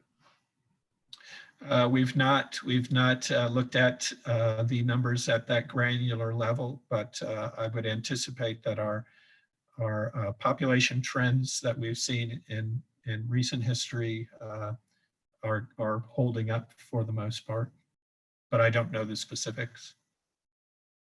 Yeah. One of the challenges, as you know, Steve, is that particularly in an economic downturn, students have to, many students rely upon loans to attend higher education, and there is more conversation publicly about the cost of higher education, the cost of loans for attending university, and that disproportionately impacts the types of students that UNC typically caters to.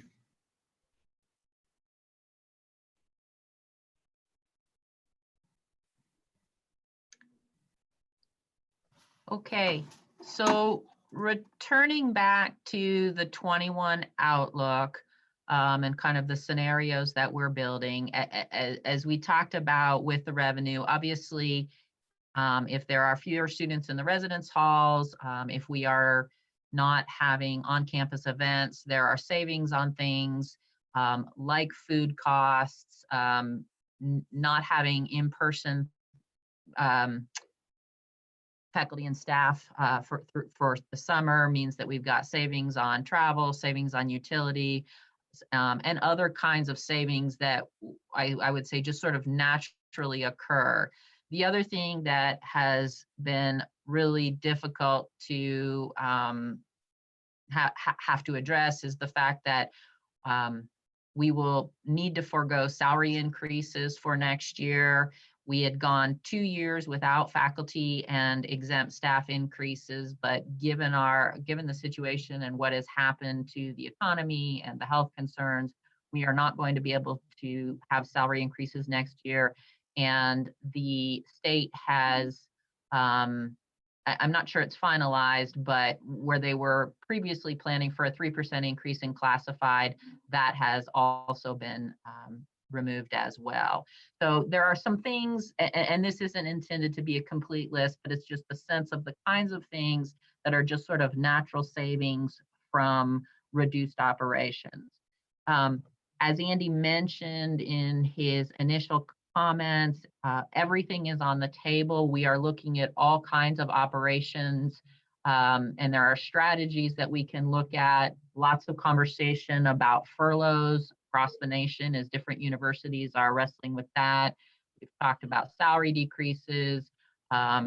We've been through a really difficult and challenging time for campus in terms of having to have layoffs.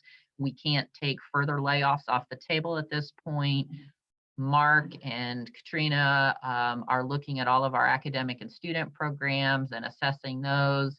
The issue of outsourcing is something that we have to consider clearly in this environment. Thinking about athletics is also something that we need to do as well.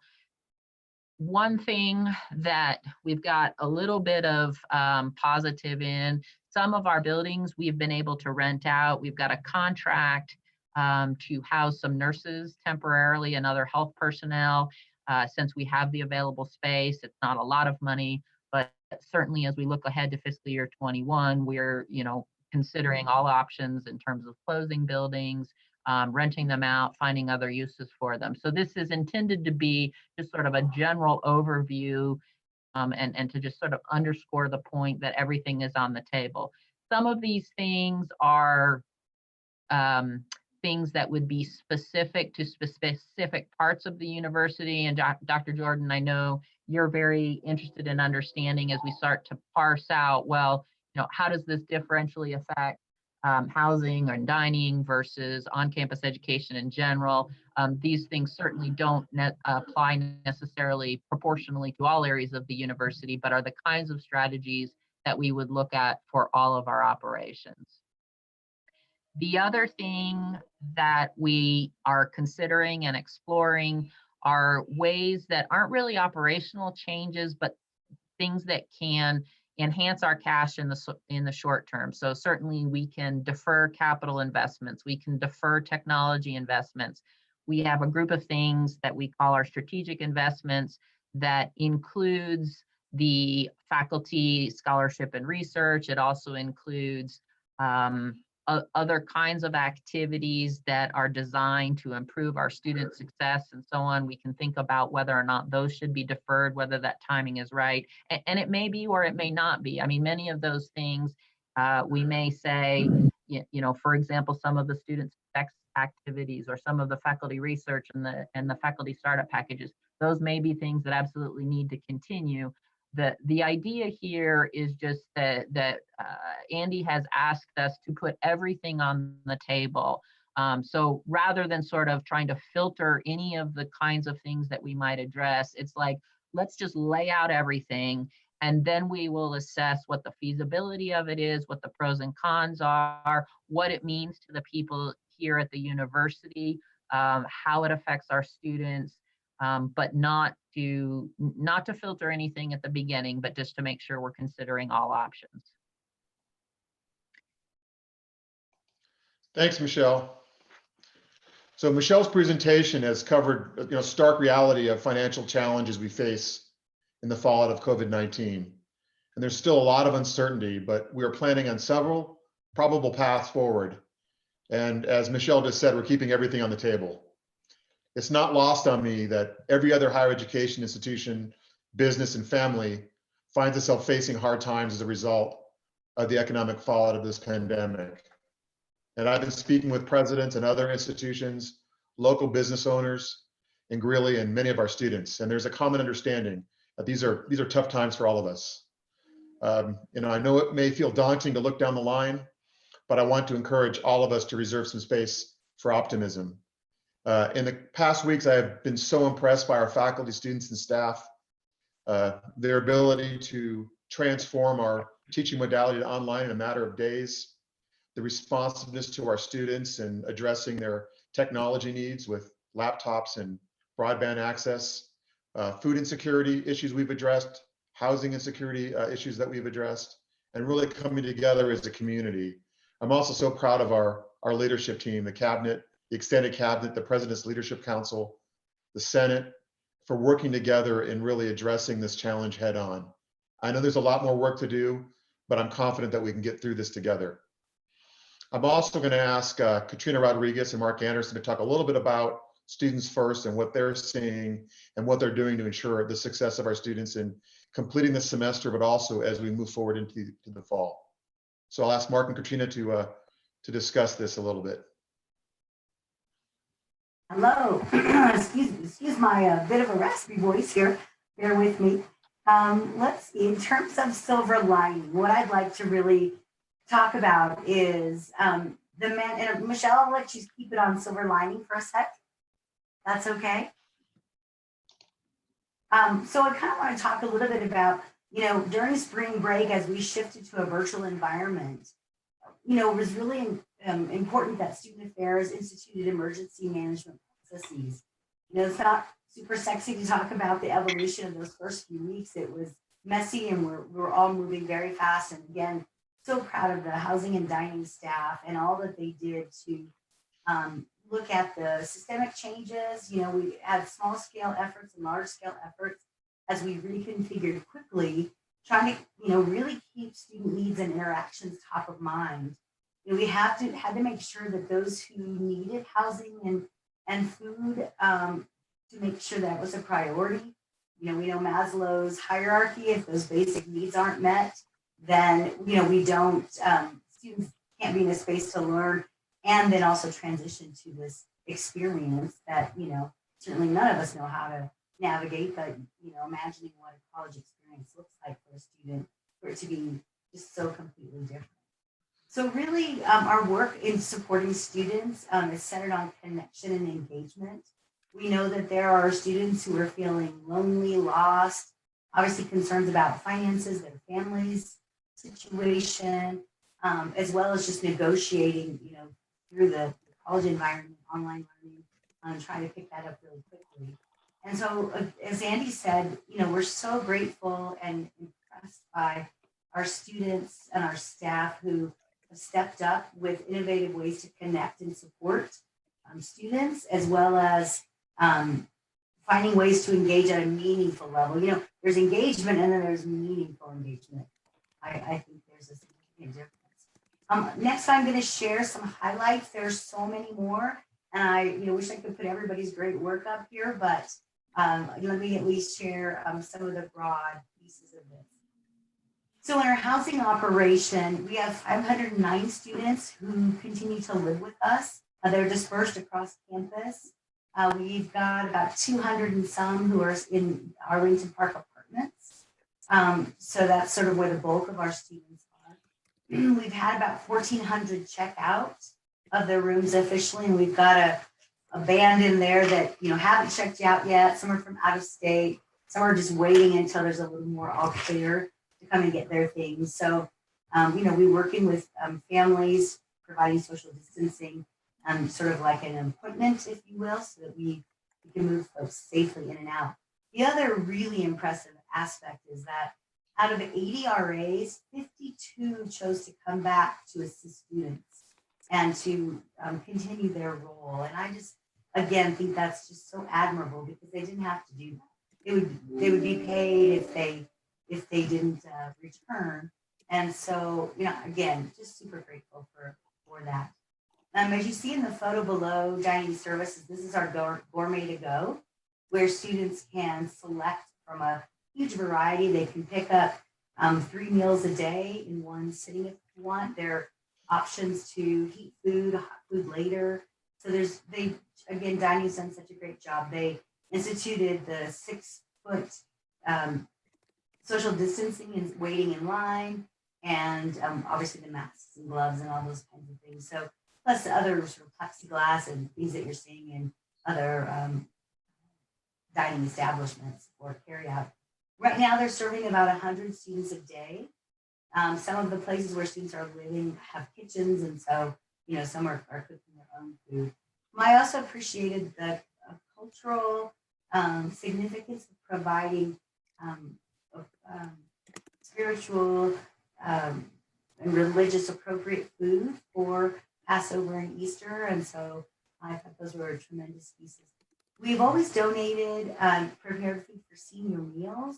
That's up, I think it's about triple right now, and they've gotten a lot of cards from our seniors who really appreciated food delivery, those who couldn't get out to get their own food, and so they, again, sort of this notion of community helping each other. The other piece that I wanted to kind of share is sort of by category of some of our units. We've had about 750 new employers share with us on our Handshake portal where students can look for employment. So those are just new employers. We have about 4,200 jobs that are listed for students to apply for.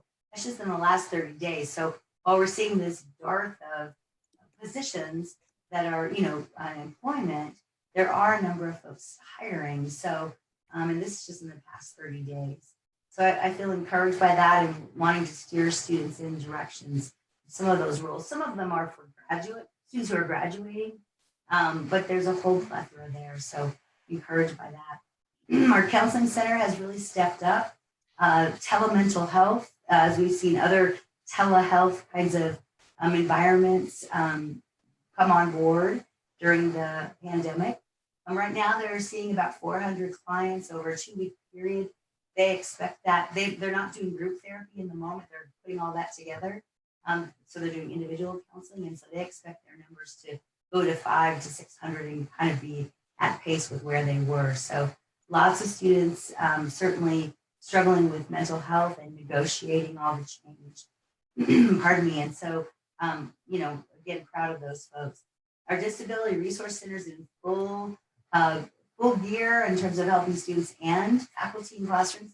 They're instituting faculty all-star awards for those faculty who are going above and beyond to really ensure inclusive classrooms. My belief is all faculty do their very best on this. We've got some that really go over the top, and so they're really trying to acknowledge those folks and their practices. Cesar Chavez is some intrusive outreach for those who are below 2.0. So I think, again, really powerful, as well as tutors. We have STEM tutors and some study tables. Campus Rec, they're doing cooking classes, healthy food choices and meals, as well as some fitness activities. So they've had a lot of followers on their social media. And then the GSRC, as well as some other units in the division, our students are creating videos for students. I love this because, you know, it's great to have all of our very polished video. We need that for sure for our marketing efforts. And students are also inclined to YouTube and TikTok and all the other types of media by which they look at videos that are sort of real and I guess sort of not as polished, right? And so there's students who are doing, providing those kinds of activities. So I think it's really powerful to watch and see what students are coming up with. So on the next slide, let me stop there. Questions or comments about those activities? Okay, so we've also had a lot of collaboration among various units. And there's a sort of this directed outreach to students living in the residence halls. And they've reached out one-to-one with 263 students, and 90 of those desire further contact. Some said a one-time is great and they're good to go. Others wanted some contact. Even those who felt like one time was good, they were commenting on how caring UNC is and how much they appreciated that outreach to make sure they're doing okay. And also really feeling like they can call back and, you know, if they've got something going on. So again, that was inspired by several units. And I think that shows how great our Bear community is. Equally with the Bear Pantry, we ended up closing it just due to access to building and just some of those pieces. And so there's something called Bear Share, and students who purchase extra meals for their friends and family can eat in the dining halls with them.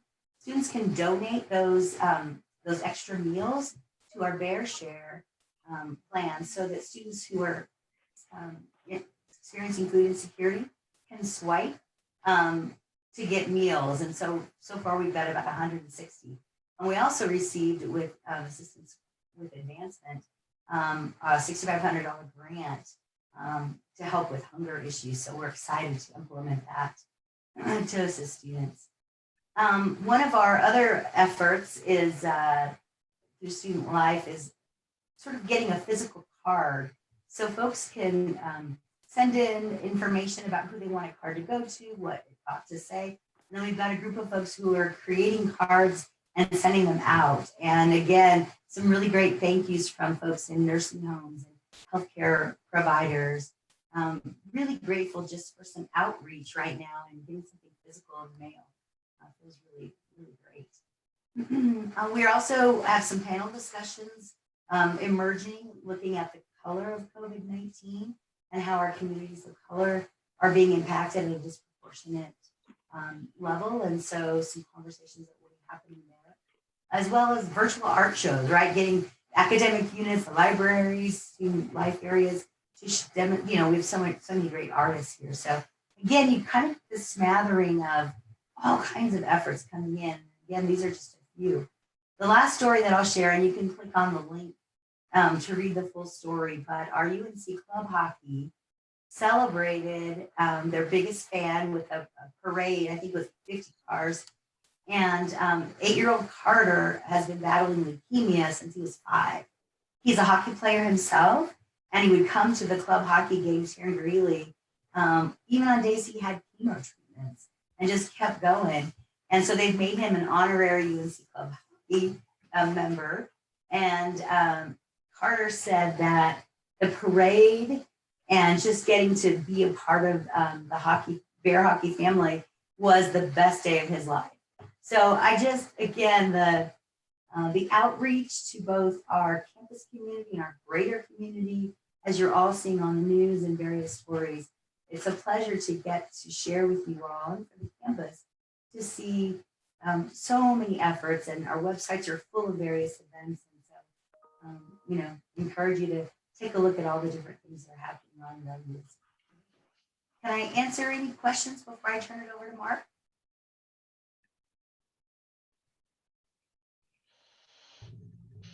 Thank you, Katrina. Nice work. Much.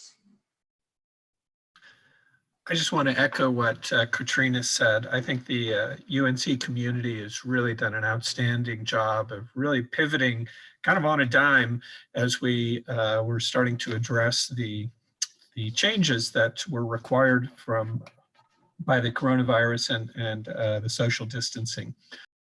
I put a lot of links in here, and so I'm just going to encourage people to at their leisure go to some of these links and see some of the really good work that we've been doing. And I just want to highlight a few of the things.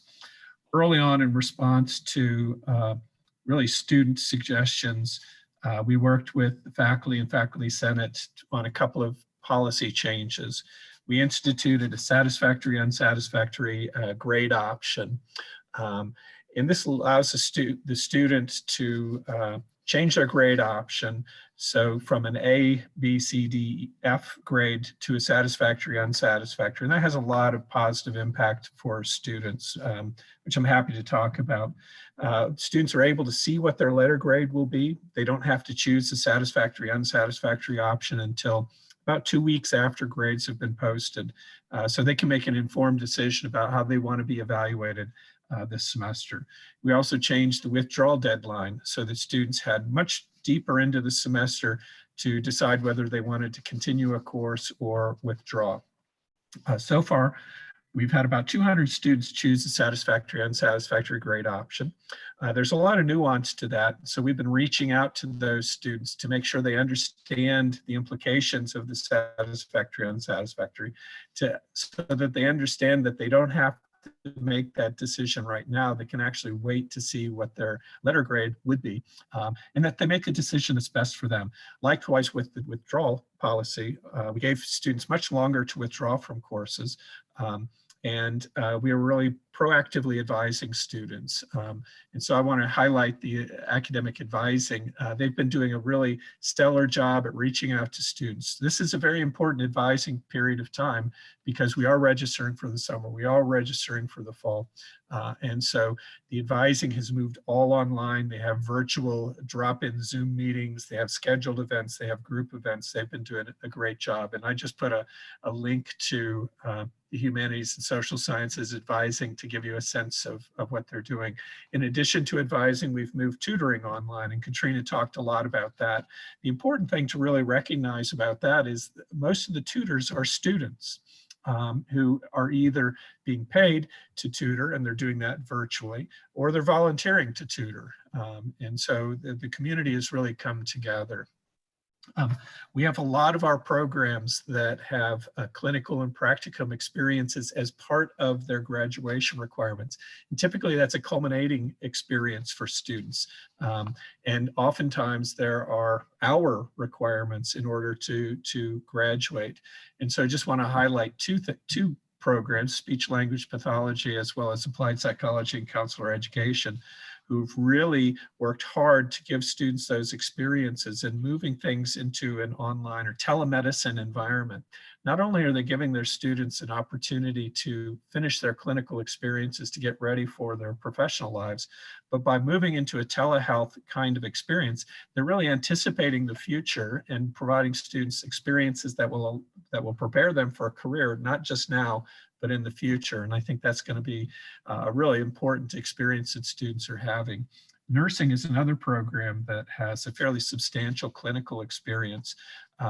And our nursing program has really been leaders in the state in identifying the challenges associated with the clinical experiences that nursing candidates are facing, and really advocating for those students so that the different types of experiences that they've had when we've gone into the social distancing environment count towards the clinical. And the governor recently allowed that to happen so that we can graduate those students and get them into the public health environment so they can be working as they all want to help their communities during this time. Clinical also is very critical for teacher education. And we had many students who were in their clinical or their student teacher experience when the public K-12s closed down, and really just changed their experience entirely. And there's many examples of students who have generated lessons that they've put online to support the students that they were being student teachers with. And this is an example of just one, but there's many. Spring is also a time in which we celebrate the accomplishments of our students. And one of the ways that we celebrate them is through Research Day, where students have an opportunity to present the independent scholarly research they've been engaged with to the community. That obviously from a face-to-face was canceled, but we did a virtual UNC Research Day, and these are two links to the Research Day website that has links to the presentations, and then a link to one of the oral presentations that a student gave during the Research Day. Also, we have our College of Performing and Visual Arts has its summer show for students in the visual arts, or spring show, I should say. Again, a culminating experience for many students as they're preparing to graduate and move on to professional careers. And so the College of Performing and Visual Arts moved that into a digital space and had the show and had a reception via Zoom, which was fabulous. So our faculty and our staff have just done an outstanding job at pivoting to really ensure that the education of our students continued, to really ensure that we maintained the community that UNC represents, and really have worked hard to make sure that the students' experience, particularly those students who are seniors and are graduating, have those culminating experiences that really wrap up their university education and provide a positive send-off to their professional careers. So again, I'll stop there in the interest of time and be happy to answer any questions either now or subsequent to the board meeting. Well, thanks, Mark, for your presentation. And Andy? yes, please ask Could away. I interrupt just briefly? We've got a logistical issue before you kind of wrap up. I think Chief of Staff Dan Maxey would like to make sure folks understand how to handle the Q&A. Sure, go right ahead, Dan. Thanks, Michelle and Andy. I do want to remind everyone who is joining us on the line that we are taking questions for the Q&A session that will follow this meeting very shortly here. There is a Q&A function at the bottom of the Zoom screen. You can use that to submit questions. We've received about 9 or 10 questions so far. So feel free to start submitting those questions now, and we'll be prepared to answer those after this portion of the meeting. Thank you. Thanks, Dan. Thanks, Michelle. Appreciate the presentation, Mark and Katrina. You know, one of the most prevalent questions right now that I've been hearing is whether or not we'll be back on campus this fall and what that may look like. And, you know, I don't have answers for that yet. Certainly closely monitoring what's happening in Colorado, listening to the CDC and Governor Polis. There seems to be some easing of restrictions on social distancing coming up, but still, I think initially it's going to be for small groups. It's not going to allow us to obviously have large classroom settings yet. So There'll be more when I know it. I'll be sharing it certainly with the campus. We're still taking a variety of action on a number of fronts. Our coronavirus task force continues to bring stakeholders from across campus together to recommend action and policy changes to cabinet. We have cabinet meetings almost every single day, and we discuss our outlook, evaluate recommendations, and make decisions on strategies and actions. I'm also keeping lines of communication open with and shared governance with faculty senate. In fact, Stan Luger has been on the cabinet now for several weeks. I meet regularly with the CSC and PASC and the student senate I've communicated with. I'm sure many of you have seen our daily operation status reports every morning at 9 a.m. We'll be having one tomorrow and on Friday as well. We post those online shortly after they're recorded, and it gives a great update on what's actually happening around campus. You've also seen numerous communications that we're sending out via email and social media, and those will continue. We've got a very robust website. The coronavirus website has a FAQ section, lots of Q&A, the ability to add questions and solicit input. We have a phone line, a hotline for people to ask questions and call in.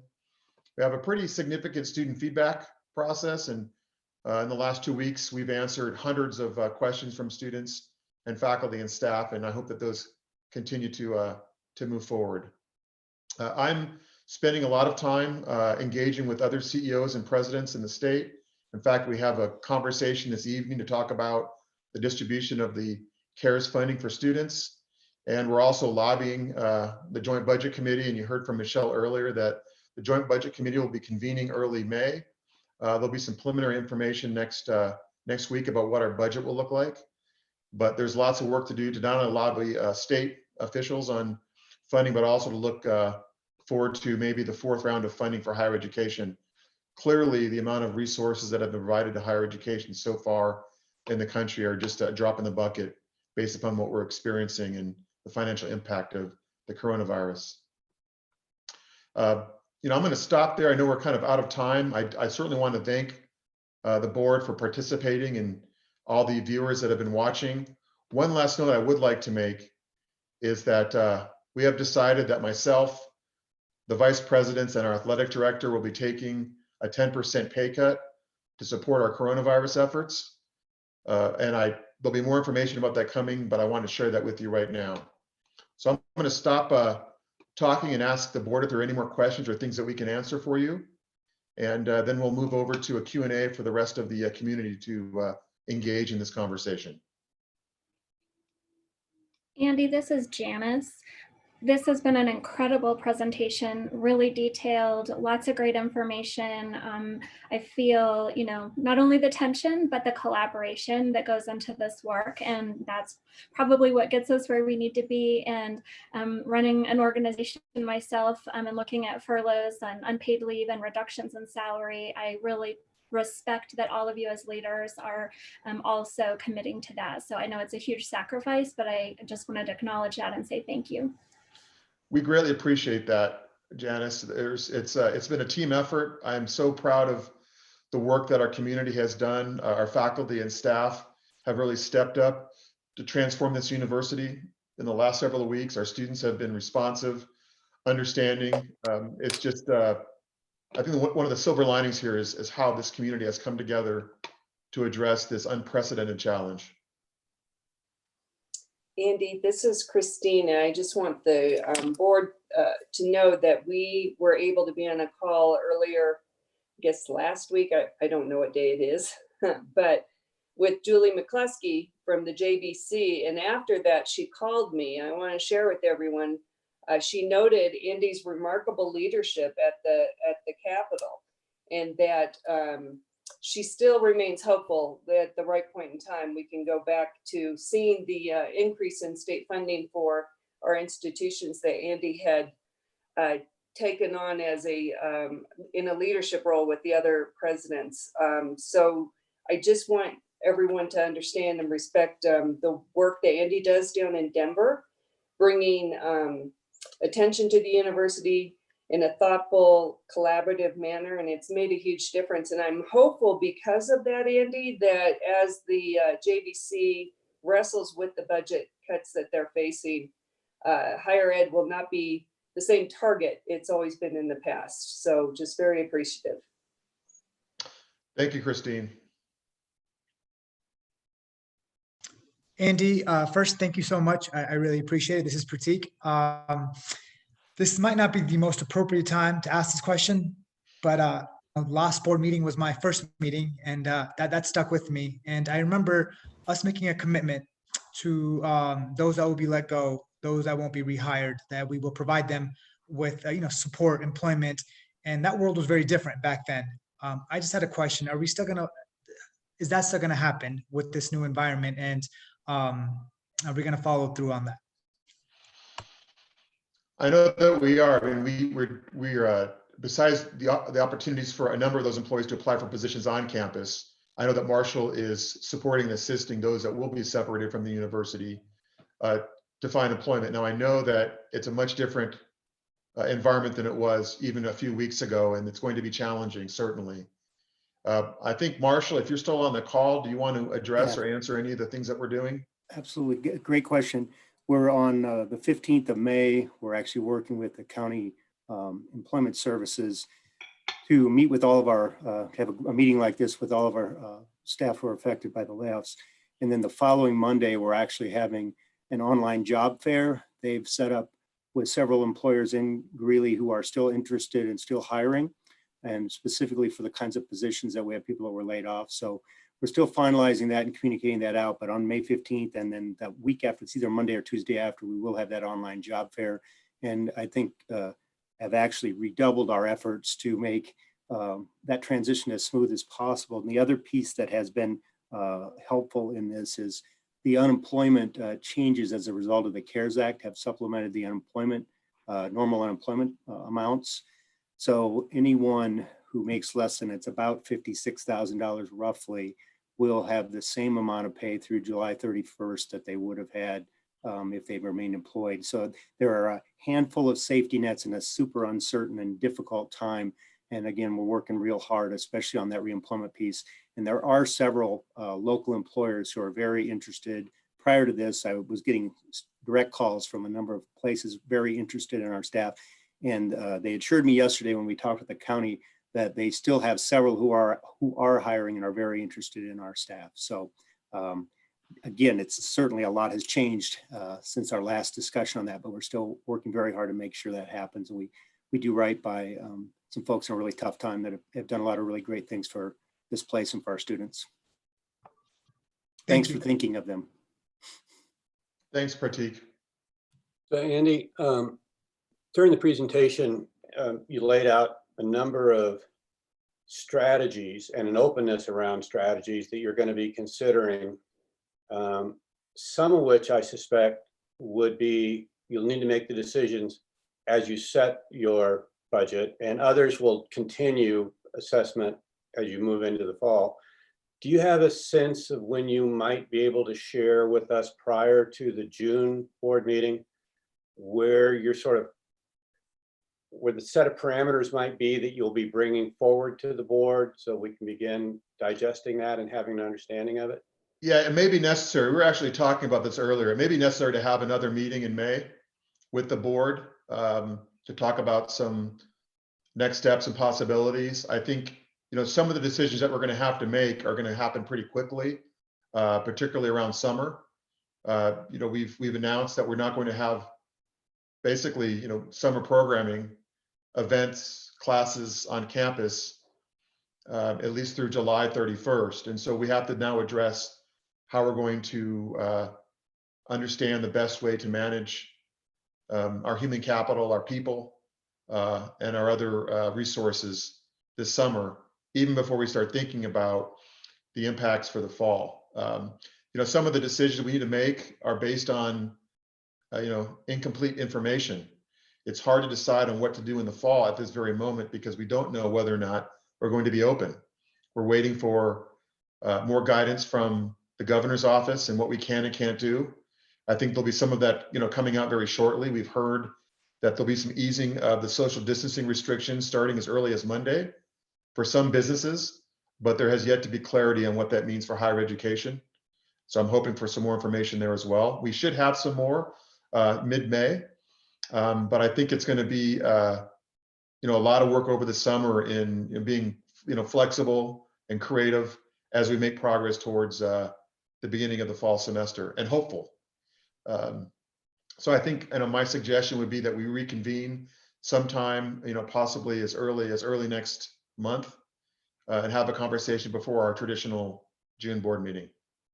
So one of the things I would encourage you and your staff to think about is as you move towards what you think is your best case scenario that you would prefer to be your operating budget, and assuming you're open, that you might have some ideas about things that, if it doesn't turn out that way, after you know what enrollment actually is, so you get, you have that 10-day period and you actually know it. So you sort of budget, you might bring that to us as a part of the budget, but you hold it in abeyance until like October 1st, when there's clarity around enrollment, and you can decide whether to release those funds or not, but you don't have to wait for action by the board because you know what you're gonna do and we've approved it. So think about that as a strategy to both allow you to move where you think your best case is, but at the same time have a planned contingency that is directly related to the actual enrollment numbers that come in the fall. Yeah, I appreciate that. I mean, part of the work is, and I think Michelle laid that out very clearly, we could be looking at a decline in revenues of close to $19 million. But what we don't know is how the federal government's going to step up and support us. They did in 2008, but clearly right now they haven't. Clearly the $3.8 million to UNC for operational support is a drop in the bucket based upon, the kind of financial impact we're experiencing. And so, I think part of the work is not only looking at budget projections for the fall, but, aggressively lobbying not only state, but also federal representatives to see what can be done in the near future to support not only UNC, but higher education across the country.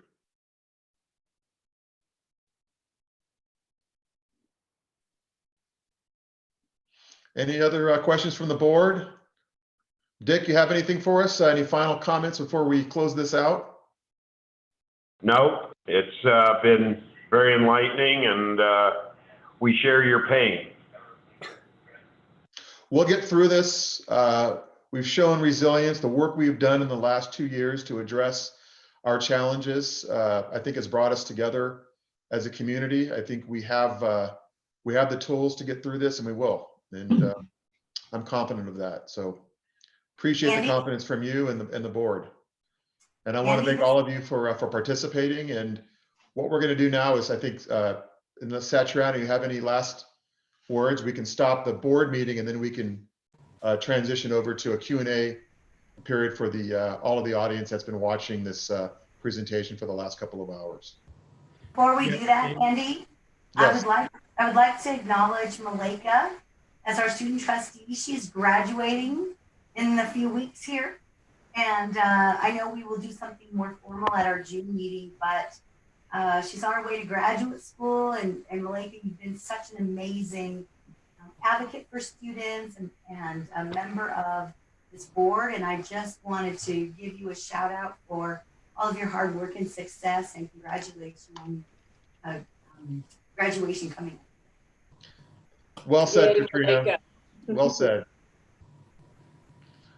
We are so proud of you, Malika, and we are certainly going to miss your involvement on the board, but also just the way you've basically been a leader at UNC.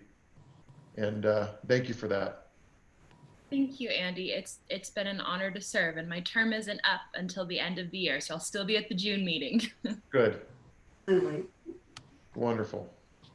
And Andy and Dick, before Dick adjourns the meeting, I just wanted to say a brief word of thanks to all the folks that worked so hard to ensure the delivery of this meeting today.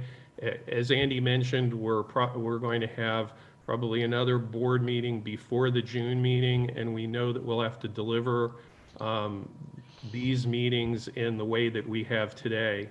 So this was an important step, and it went flawlessly from my point of view, and I hope from everyone else's. 3 people I want to thank in particular are Vicki Nickham, Josh Purdy, and Brett Neighbor.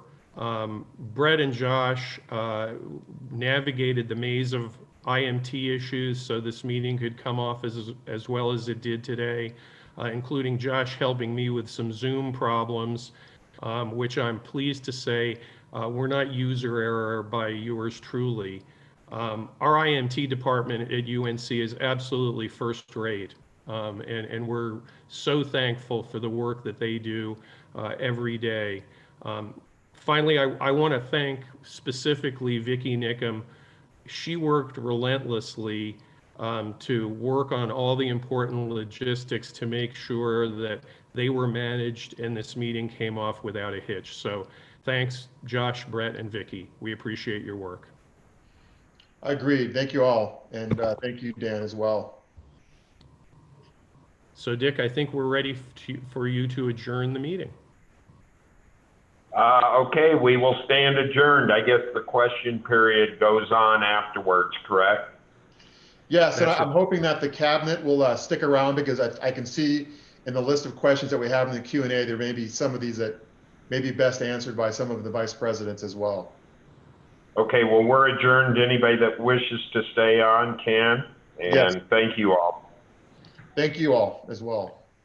And just so everyone knows, I've been monitoring the questions that are coming in, and some of the questions are similar. So we are collapsing questions together from individual attendees.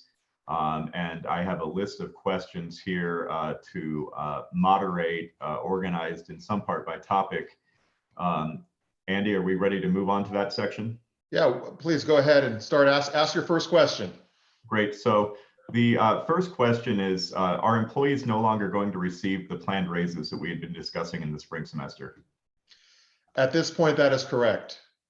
Considering the significant impact of the coronavirus, it's very unfortunate, but I think at this point, it would not be prudent for us to provide raises for any of our employees. It certainly saddens me. I'm sure it saddens and frustrates many of you. But looking at what's occurring in the fall, I think it's wise that we hold off on doing those raises and possibly see what the fall holds for us at consensus, getting a good estimate of what our fall enrollment is going to look like in October, and also to see what the federal government's going to do to backfill. So I won't take it off the table permanently, but at this point, right now, as we plan, I think it's in the best interest of the university and saving jobs, to be quite frank with you, that we hold off on giving raises at this time. Great, thank you. The next question is there any timeline for decisions about things like furloughs, salary reductions, or further layoffs? Right now, what I'm working on is trying to find out what to do this summer regarding the possibility of furloughs. We have clearly a significant decline in the way in which we're delivering instruction on campus through July 31st. There'll be significant reductions in a traditional summer as far as students on campus. Many times through May and August, July and June, our housing and dining facilities are full. We have summer camps going on, and none of that's going to be occurring. And we have hundreds of employees that would be typically doing that. And so what I'm trying to find out is, are there ways to possibly furlough employees over the summertime and take advantage of CARES Act supplemental funding as an example. So right now, if an employee is furloughed over the summer and they're making less than $50,000 a year, the unemployment insurance they would receive, coupled with CARES Act supplemental funding of $600 a week, they may make as much or even more than they would normally be making if they were working. And if we were to do that and provide health benefits for employees as well, I think that's something that we should consider. Marshall, are you still on the line? I am. Anything you'd like to add to that about what we're looking at for furloughs this summer? No, I think you hit it right on the head. I think the key to it is the supplemental money from the CARES Act that goes through July 31st. So that's what makes that math look like, again, you can continue to have your same insurance benefits, et cetera. And for the summer through the period of July 31st, it's something I think we definitely need to consider and think about. So we're working on that. That's probably one of the decisions I'm discussing. And there's some complexities regarding classified employees in Colorado and how that may be done and whether or not we could do a volunteer program. So we've been working pretty diligently over the past week in understanding what the rules are in Colorado and how we can do this that would not negatively impact our employees, but also provide us some financial relief in the interim. Regarding layoffs and furloughs in the fall, I think it's a little too early to tell what's going to actually occur. We're going to certainly be discussing those. I'm still waiting, and again, I've got a meeting with the CEOs and presidents this afternoon to talk about what their plans are as we kind of make progress this early part of the summer and understanding, what we should be focusing on in the fall. And as I have more detailed information in the coming weeks, a better understanding of what the governor is going to allow us to do in the fall, we can start, really thinking about next steps in addressing some of these financial challenges. But it's going to take us, I think, a couple more weeks to get a more solidified plan together, and we'll be certainly sharing that as we make progress on that with the campus.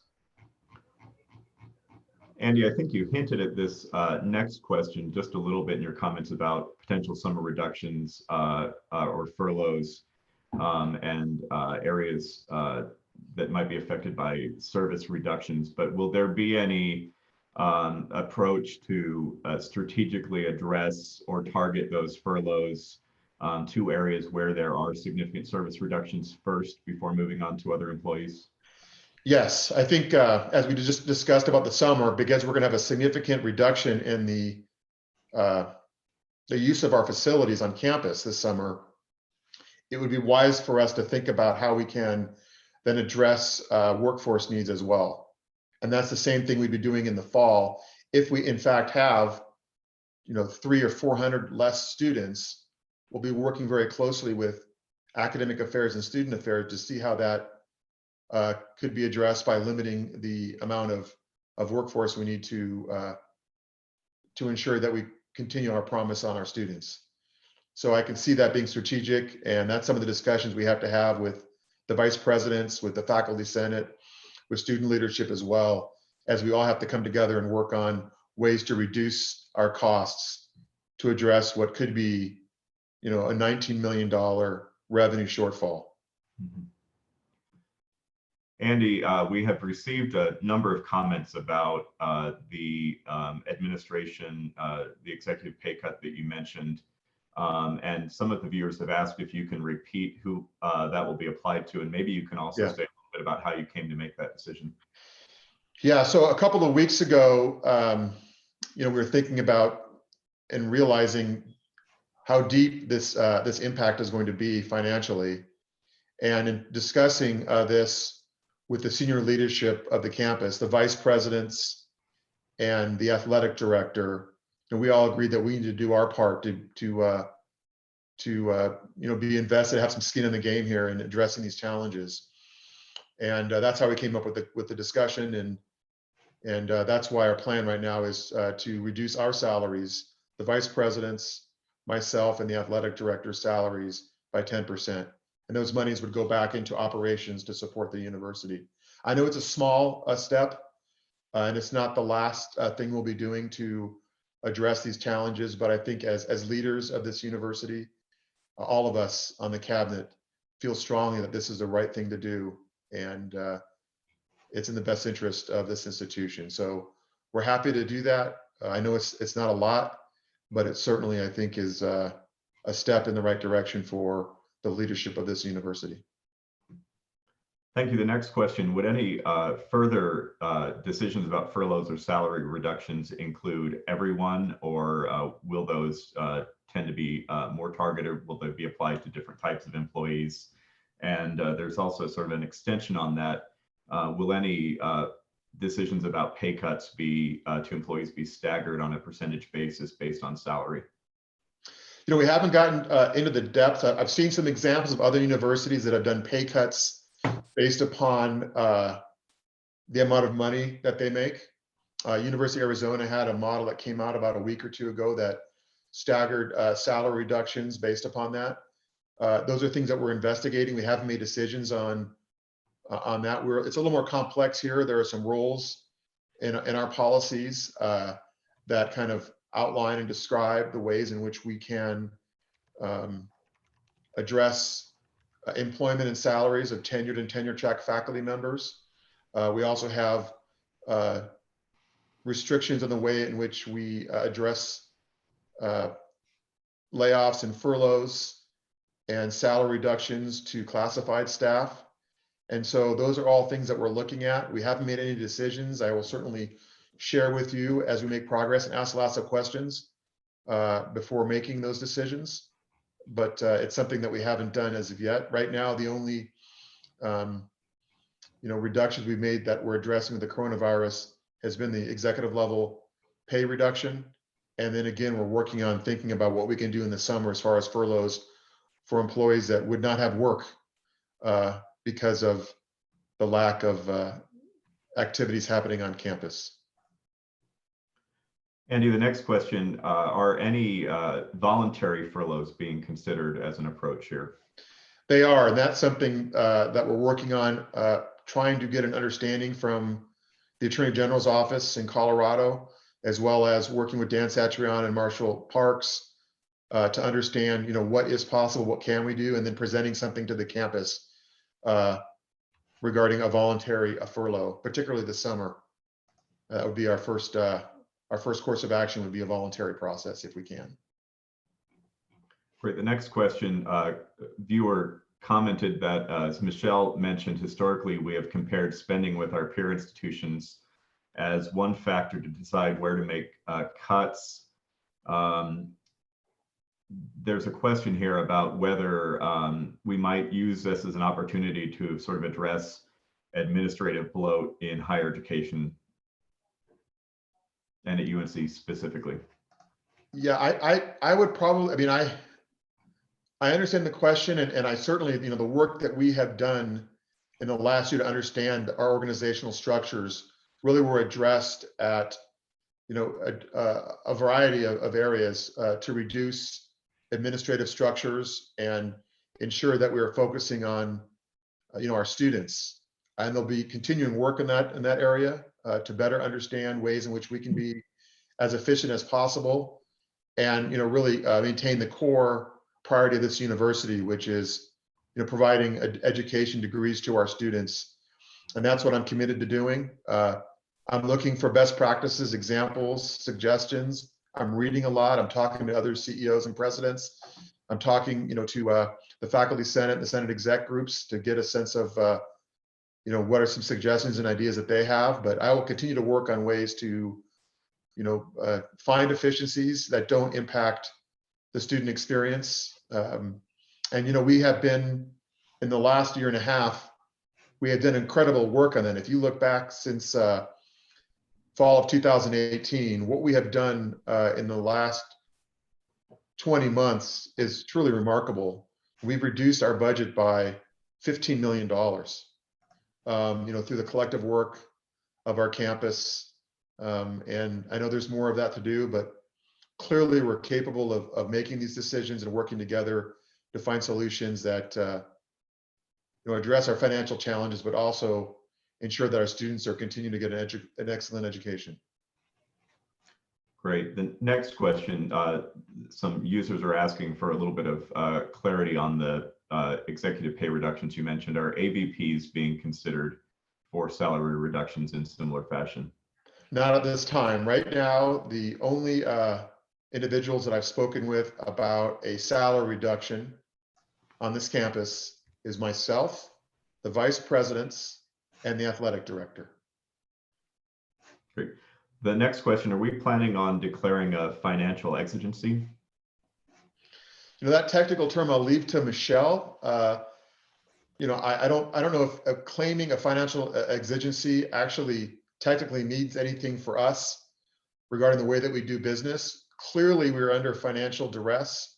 And the truth is that duress is what we're projecting in the future. As you heard from Michelle, right now, this very day and finishing out the semester, because of all the hard work we have done, we're finishing pretty strong considering what's happened in the last several weeks. And what you heard from Michelle also is, if it wasn't for the coronavirus, we would be putting millions of dollars back into our reserves, something that we did last year and something that hadn't happened here for many years. So, we had done a lot of hard work and it was paying off. And so the concerns that you've heard today are really not about what's happening at this very moment. It's what we are projecting to occur in the fall and in the summer. Now, as you also heard, Michelle, in some of these instances is taking a conservative approach because we just don't have a lot of information of what actually is going to play out this summer with tuition and fees. And we don't know yet whether or not we're going to be open in the fall for in-person classes. I do strongly urge and recommend that faculty members and staff prepare for the fall being taught remotely. Hopefully it doesn't come to that, but I think, and we certainly don't want to build another semester in a week online. So I think it behoove us to start working on that now. Michelle, do you want to add anything about financial exigency and the technical ramifications of what that means, if any, for the university? Sure. I think the most important thing is that it starts to trigger things with regard to tenure and tenure track faculty status. And so under board policy, that really would be what I would say is sort of the most significant marker there. As I'm thinking about it, that's not where my mind is going. What I'm thinking about is, in a generic sense, we are certainly under financial stress. We had, really just sort of turned the corner and we're coming out and we're rebuilding our reserves. And now we've got a set of new challenges to face us. And as you've said, Andy, it is an interesting thing because usually you have a bit more of a basis on which to be making assumptions. Here, the range of assumptions is just so entirely broad. And Dan, I'm sure you'll get to some of these questions, but one of the things is, well, you're thinking about like a 6% decline in enrollment for the fall.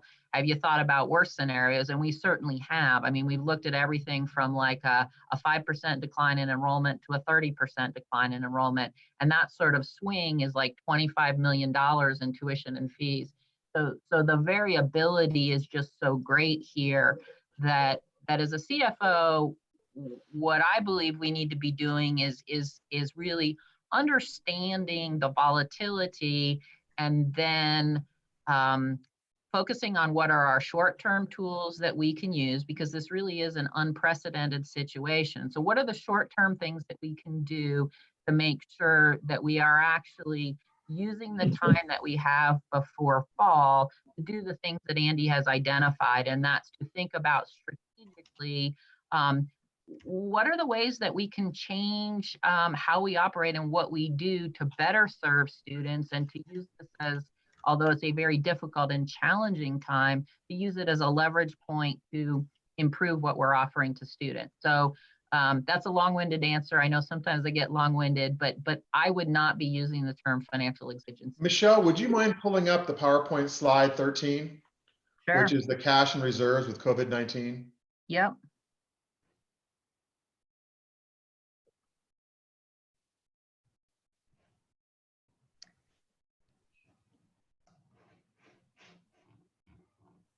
Oh, shoot. I think I just went backwards.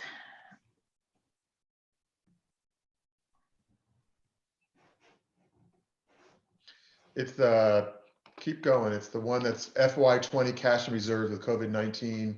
It's slide 13. There you go. So the reason I'm asking to bring this up is I want to share with you that we are not broke. We have we're estimating $42.9 million of cash balances at June 30th. So this is about the impact of next year would be significantly depleting our cash reserves. And as Michelle has mentioned many times, typically mid-August is our low point. And certainly the $18 or $19 million that we are forecasting in declines doesn't take into consideration all the cost saving measures that we are going to employ. But even if we did nothing and just let those $19 million of lost revenues transpire, it would not bankrupt the university in the fall. Is that a fair statement, Michelle? Can That you is maybe talk a little absolutely bit a about fair that? statement. I would not use the B word and I would not use the exigency word. Right. So I just want to make that clear to everyone that this is about planning for our future. It's about addressing these challenges, which we will get through in a way that allows us to continue on a positive path of growth for the institution. Thank you. So Andy, this is Fred. I'm going to use my privilege as a trustee to ask the question I asked you in an email a little while ago. Do you have any targets for how much of the reserve it's appropriate to use when you're budgeting for next year? I ask that in part because that's going to have an impact on how deep the cuts are that you're going to want to make. Which one of those not good options you're going to want to utilize when getting towards the target you're aiming for? Well, I'm going to ask Michelle to talk a little bit about that because it has to do with days on cash. It has to do with our liquidity. It has to do with how we are perceived by our creditors and the amount of money we have on hand. Clearly, with an institution of our size, with approximately a $200 million budget, when we get to middle of August and we have less than $30 million of cash balances, we're far below any other institution in Colorado. And our days of cash are far below any other institution of Colorado. And I know that, as an example, the staff for the Joint Budget Committee has expressed concerns about, how much resources that we have to weather these types of challenges. Clearly these reserves are, much of it is designed for rainy days, and this is certainly, it's raining. But we don't know how long this is going to last, and we don't understand yet, the long-term financial impact of this. And so we need to plan for that. I'll ask Michelle maybe to talk a little bit about, what would be appropriate, what would we like to see as far as cash balances, and what would be something that would be on par with the other institutions in Colorado. Yeah. So I think that where we're at now, when you think about our amount of cash that we have, I would like to see us having at least $15 to $20 million more in the bank. And that was really what we were doing, is we were rebuilding our reserves to that point. As Andy mentioned, the Joint Budget Committee staff member, as well as Moody's in our prior ratings, has expressed questions about our liquidity.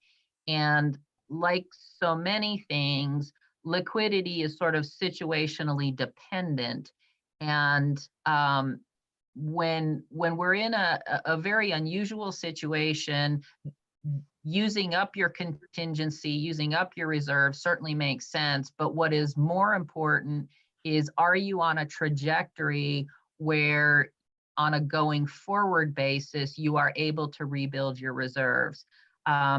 So, this is an unprecedented situation. Digging deeper into our reserves is certainly possible. Andy, I think, helpfully just asked me to reshare that cash screen so that you could see that there is still cash in the bank. The issue is, are we on a plan where maybe not in fiscal year 21, but by fiscal year 22, we have adapted to a point where our revenues are exceeding our expenses and we are rebuilding? Does that answer your question, Fritz? In part. I mean, this is going to have to be a continuing dialogue, and you're going to have to make some cost benefit calculations. But if you look at some of those bottom line terrible options, including furloughs, including cutting adjuncts, including cutting certain parts of the athletic budget, this kind of thing, versus the kinds of things Michelle was just talking about, that's going to be a big issue. I think some of the work we have to do is, because the furlough example is really a short-term strategy. The long-term strategy, and what we can see even prior to the coronavirus, is we're seeing declining enrollment. Now, certainly a part of that is the way in which we're marketing our campus and the work we've been talking about for a year and a half about doing a better job of sharing how wonderful this university is, and we'll do that. But as we've also talked about, the landscape in higher education prior to coronavirus was showing weakness in demand for college-going students. And so with that said, I think we need to also recalibrate what the size of UNC will be. There are plenty of great universities that are 8,000, 9,000 student universities.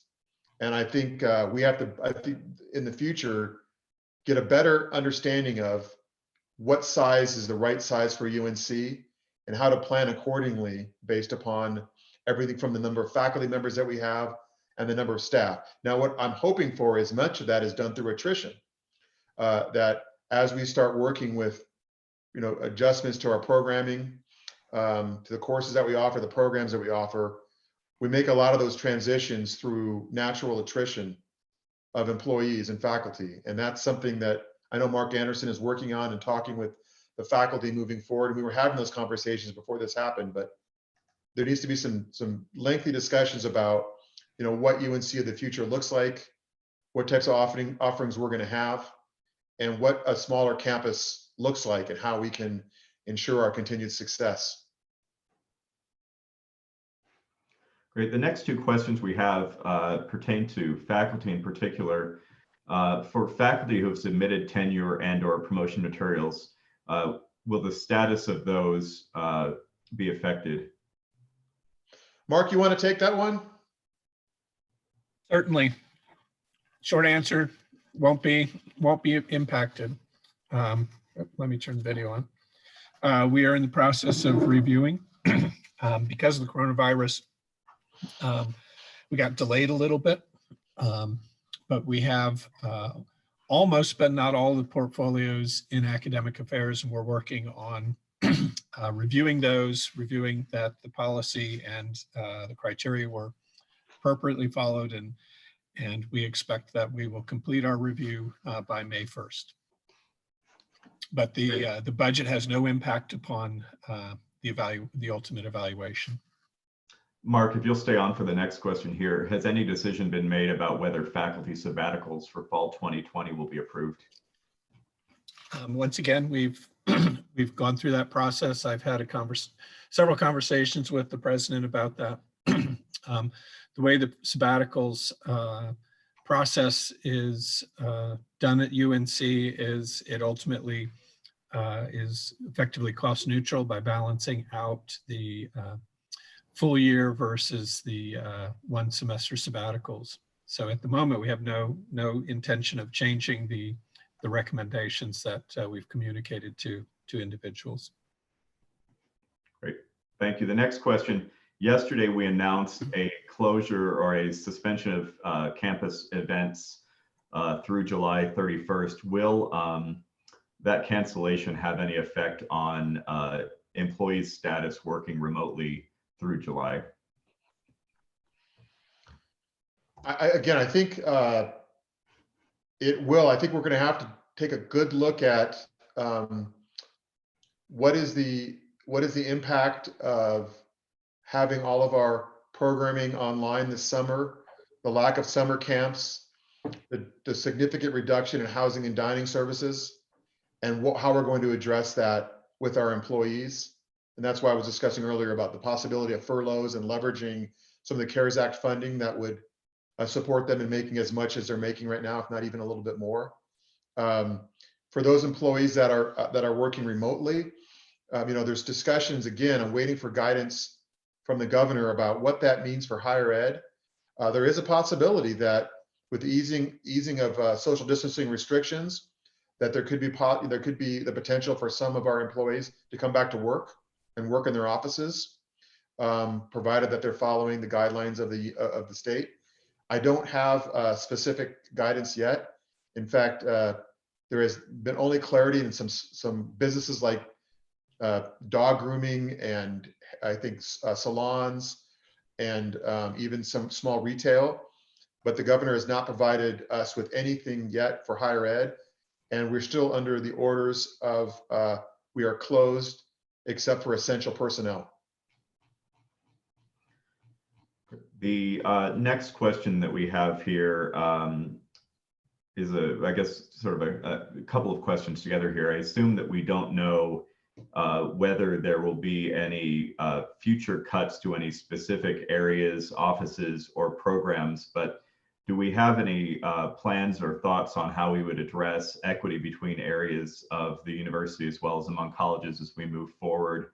And if we do make budget cuts in specific areas, do we have a sense of when those individual units will receive notification that cuts are being made? There is some specific interest on this topic around hiring of adjuncts for the fall, given that some units rely heavily on adjuncts to meet demands for course instruction. You know, my initial consideration is if we're at a point in which we need to significantly reduce our payroll, you know, my commitment is focusing on our permanent employees, and we will certainly have to look at reductions in temporary and contract renewable employees across the campus. And those discussions are very early, in their very early stages. They're conversations that I need to have with the provost and the other vice presidents. But clearly, if we have to address a $19 million shortfall for fiscal 21, there will be personnel decisions that must be made. And those conversations, you know, will begin. And certainly there will be broad discussions with the campus. I recall vividly the concerns that were expressed to me early February in the way in which we communicated the ASCs. And I certainly don't want to, you know, be in a position or have us in a position in which the campus feels like they're not involved or informed appropriately. And so I will do everything I possibly can to ensure that the campus is engaged in the conversation and is aware of our plans. But initially, that's my thoughts, that we have to, if we're having to address a $19 million revenue loss, we will have to make personnel decisions. And you know, my number one priority would be preserving our permanent employees and looking for part-time adjunct employees as a possibility of reductions there. The next question, we've received a few questions about whether there will be a hiring freeze implemented or whether units who have currently vacant positions will be able to fill those vacancies in the near term. We don't right now have a hiring freeze because there are some critical areas that we need to employ individuals, let's say in recruiting, admissions, financial aid. Those are things that are occurring. We're also in the midst of hiring individuals into those ASC positions and also the faculty support positions. But we are scrutinizing every single hire. So, and I forgot the actual dollar threshold of a hire. I think it may be $30,000. Someone can correct me if I'm wrong. Anyone who's making, I believe it's above $30,000, is reviewed at the cabinet with the vice presidents. And we discuss whether or not that position can move forward. And we also talk about whether or not we have to implement the 60-day hold before those searches can even commence. The next question relates to housing and dining credits. As many of us know from reading the news, there have been pending lawsuits against a couple of institutions in Colorado regarding tuition and fee refunds. The question is UNC reconsidering its position about offering any sort of refunds, even if on a case-by-case basis? We are not considering at this time any refunds for tuition and fees. And we have provided credits, pro rata credits for housing and dining based upon the individuals that moved out of our facilities. And those credits can be used for next year's expenses, whether they be tuition and fees or for housing and dining.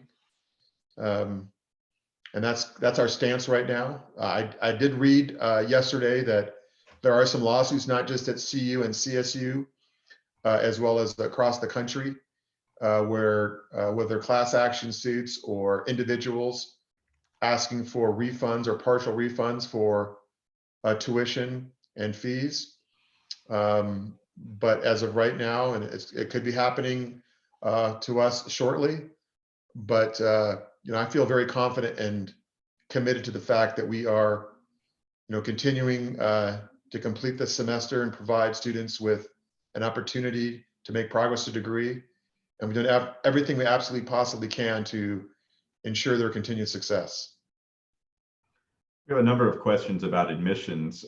What are we doing to strategically attract students to UNC right now? Are we doing any work to highlight small class sizes, versatility and commitment of our teaching faculty, and commitment to learning on campus? Do we have any updates on sort of the work that we're doing to strategically recruit students in this time? Yeah, we do. And I'm going to ask Mark Anderson to talk about that because I know he's in regular contact with his admissions team and enrollment team and financial aid.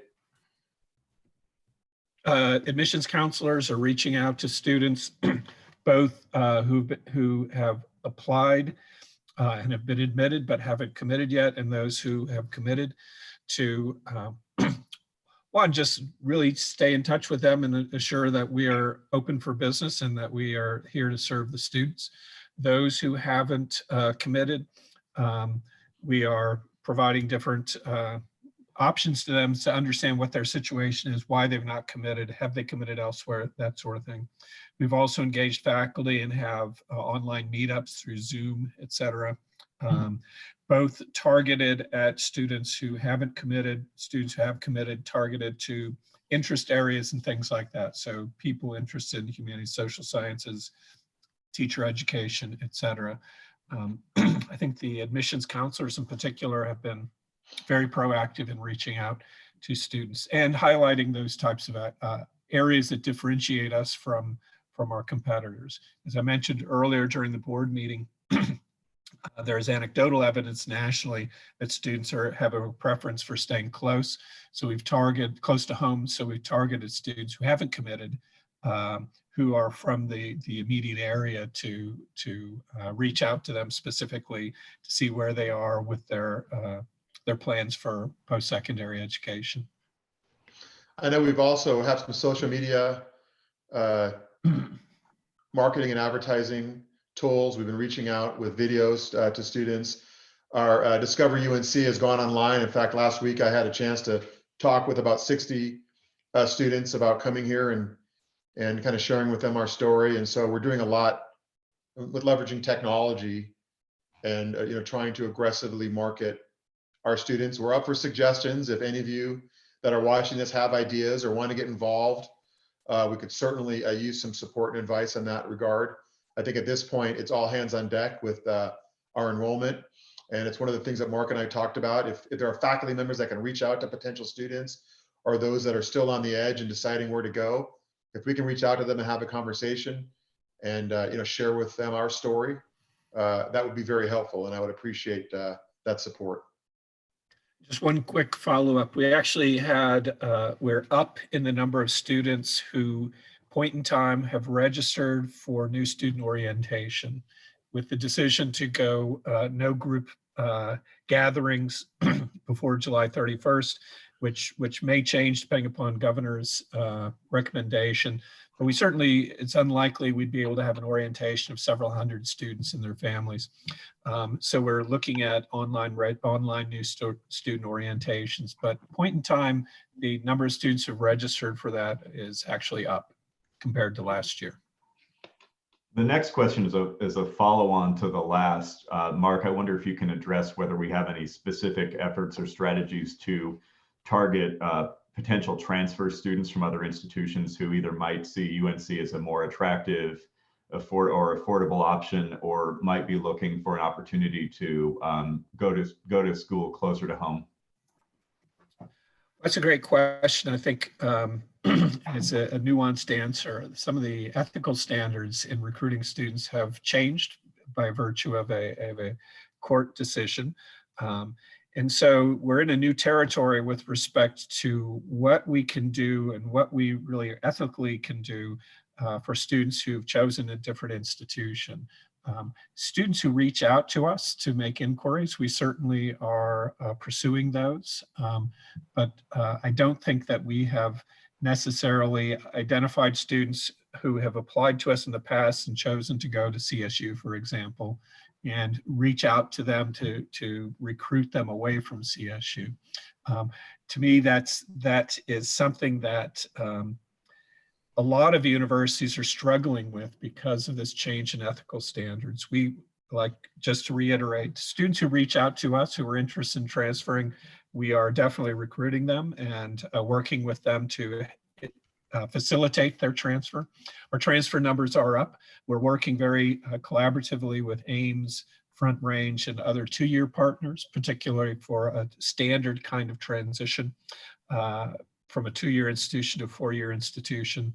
But we aren't explicitly reaching out to students from other four-year sister institutions who don't first reach out to us.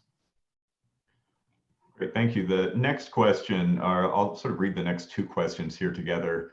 Are we having any conversations about areas where it might be possible to grow programs at the university in order to increase revenue?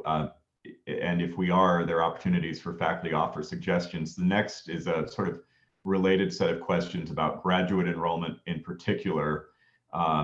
We have sort of two competing perspectives here. If some have expressed some concern that graduate education is expensive, maybe would we trim graduate education? And conversely, there's a question about whether we would seek to grow graduate enrollment in a time of undergraduate enrollment declines. Well, I'll start. I know Mark can follow up too. I think the silver lining here is that we need to find ways to leverage what has occurred here regarding online instruction, the ability for us to transition like this. And I think there's some opportunities here to leverage that online experience into creating more hybrid programs, to offer continued online instruction moving forward, even if we have in-person classes.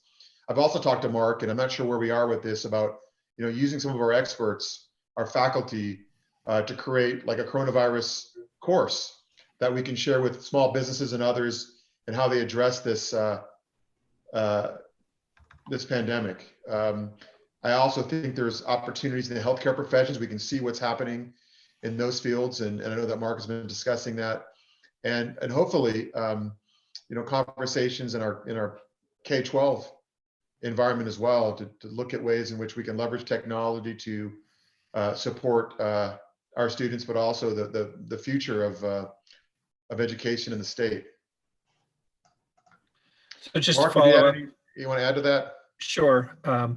We look very carefully at enrollment and enrollment trends. And so over the span of the last year, before any of this happens, we were looking for opportunities for growth based upon student enrollment trends. So that's one thing. Just to follow up on Andy's, we've been working with the city of Greeley and their economic development to generate some courses that to really help local businesses understand the challenges and opportunities that they're being presented with. And I'll follow up and find out where we are exactly with that. With respect to graduate programs are a little bit more expensive. And you probably, if you were paying attention during my portion of the board presentation, we see that graduate enrollment for summer as well as fall is trending higher than it has in the past. It's not clear to me why that's the case, but particularly in the summer, the bulk of the graduate enrollment is in the extended campus. And those programs typically are tuition-driven programs and not necessarily thesis or dissertation-driven programs. And so there is great opportunity with respect to revenue and expenses on graduate programs, particularly through extended campus where it's a tuition-driven model. The next couple questions have a little bit to do with enrollment projections, and so I think that's a good follow-on.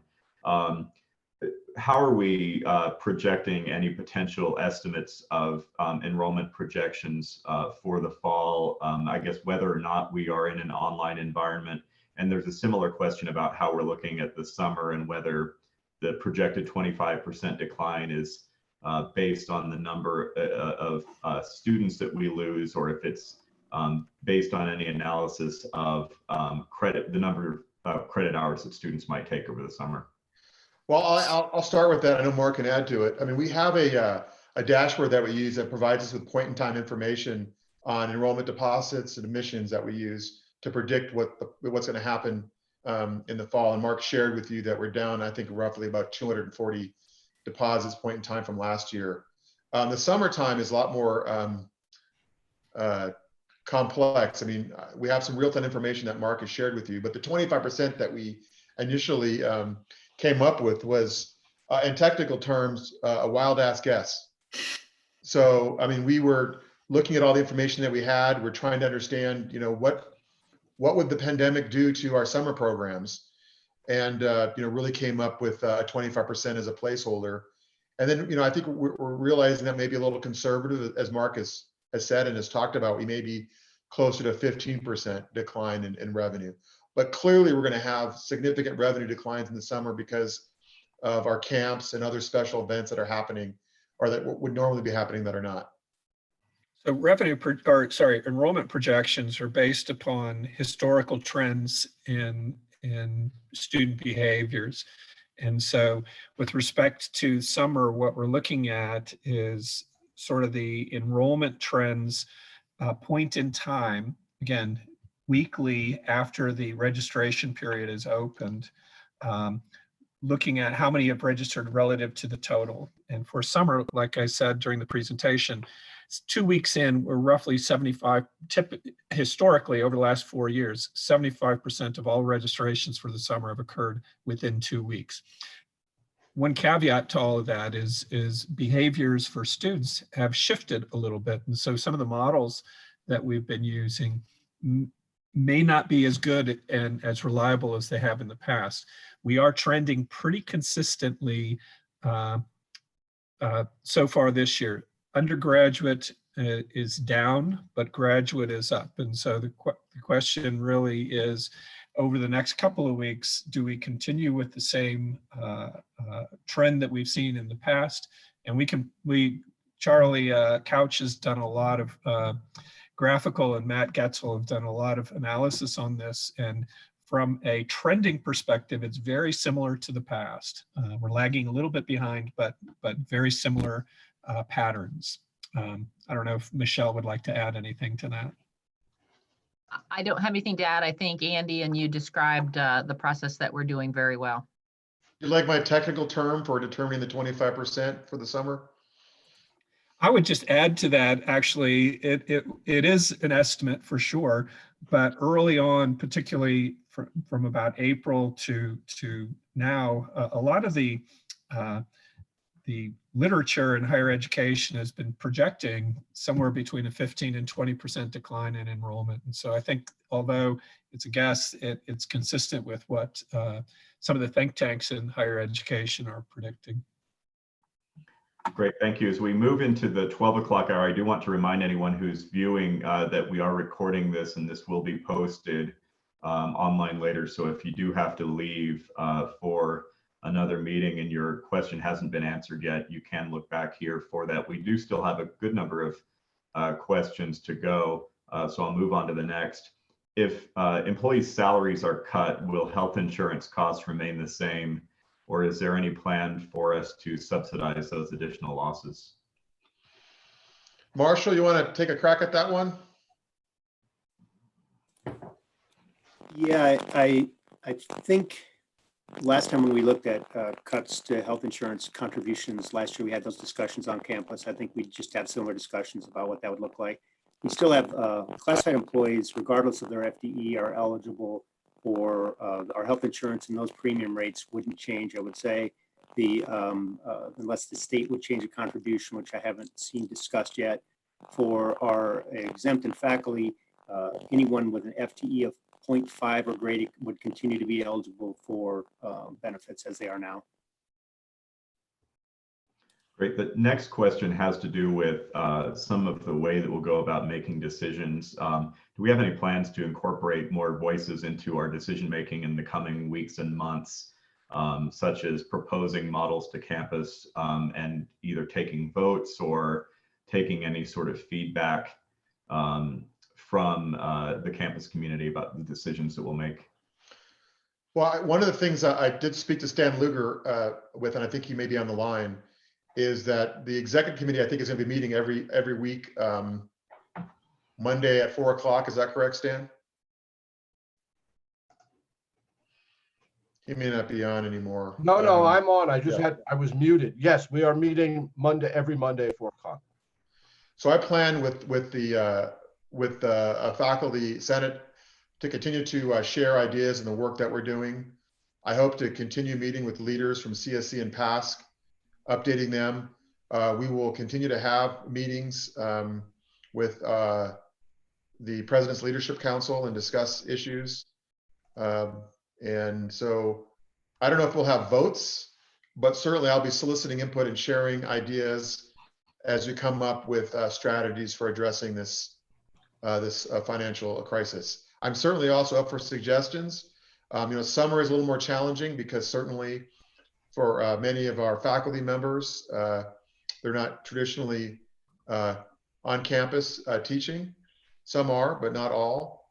And so we'll need to find ways to ensure that we continue to engage with the campus community, students, staff, and faculty on the work that we're doing, solicit input before making decisions.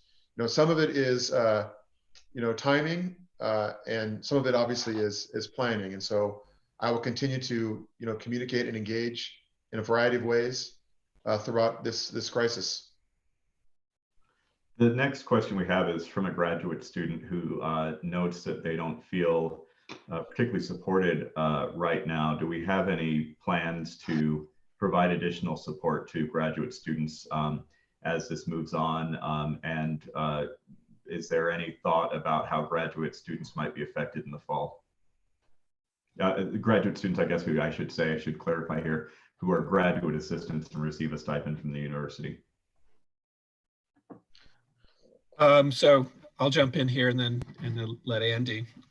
First of all, graduate assistants are critically important to the operation of the university, and we've continued to very much like other employees, continue to support them through this time.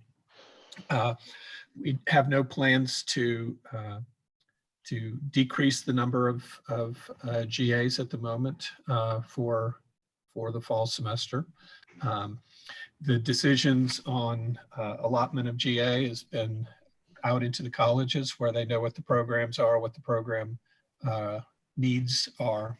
And so I think the graduate school, frankly, has done a pretty good job at moving to an online environment and providing as much support as is possible. A lot of graduate students, particularly in areas that, particularly for thesis-based or dissertation-based projects, particularly where there's a laboratory or some on-campus activity, have been impacted pretty significantly by this. I'm hopeful that when social distancing restrictions are eased a little bit, that people will be able to get back on campus to re-engage with their faculty mentors, but also with their research. No plans at the moment for changing GA allotment, but I think one change perhaps is that how those are allocated out to units is in the colleges as opposed to at the graduate school. And I would just add, if there are specific needs or issues that need to be addressed regarding support, please do not hesitate to send us an email. You can email me directly at andy.feinstein@unco.edu. There's a student feedback link on the Coronavirus Task Force website. We answer all those questions and we follow up. So if it's a more specific need that you have, do not hesitate to send those emails to us, and we'll follow up with you. And a follow-on comment to that, just to clarify for everyone out there, the president does see all of those submissions that are made through the student feedback form as well. So those messages are getting through to our office and to Andy directly. We have a handful of questions about the fall. What's the latest date by which a decision will be made regarding the fall semester and our mode of delivery so that faculty have adequate time to prepare? Yeah, I would start with what I said earlier, Dan. I would start planning for the fall being online right now. I would spend this summer preparing your classes for online instruction.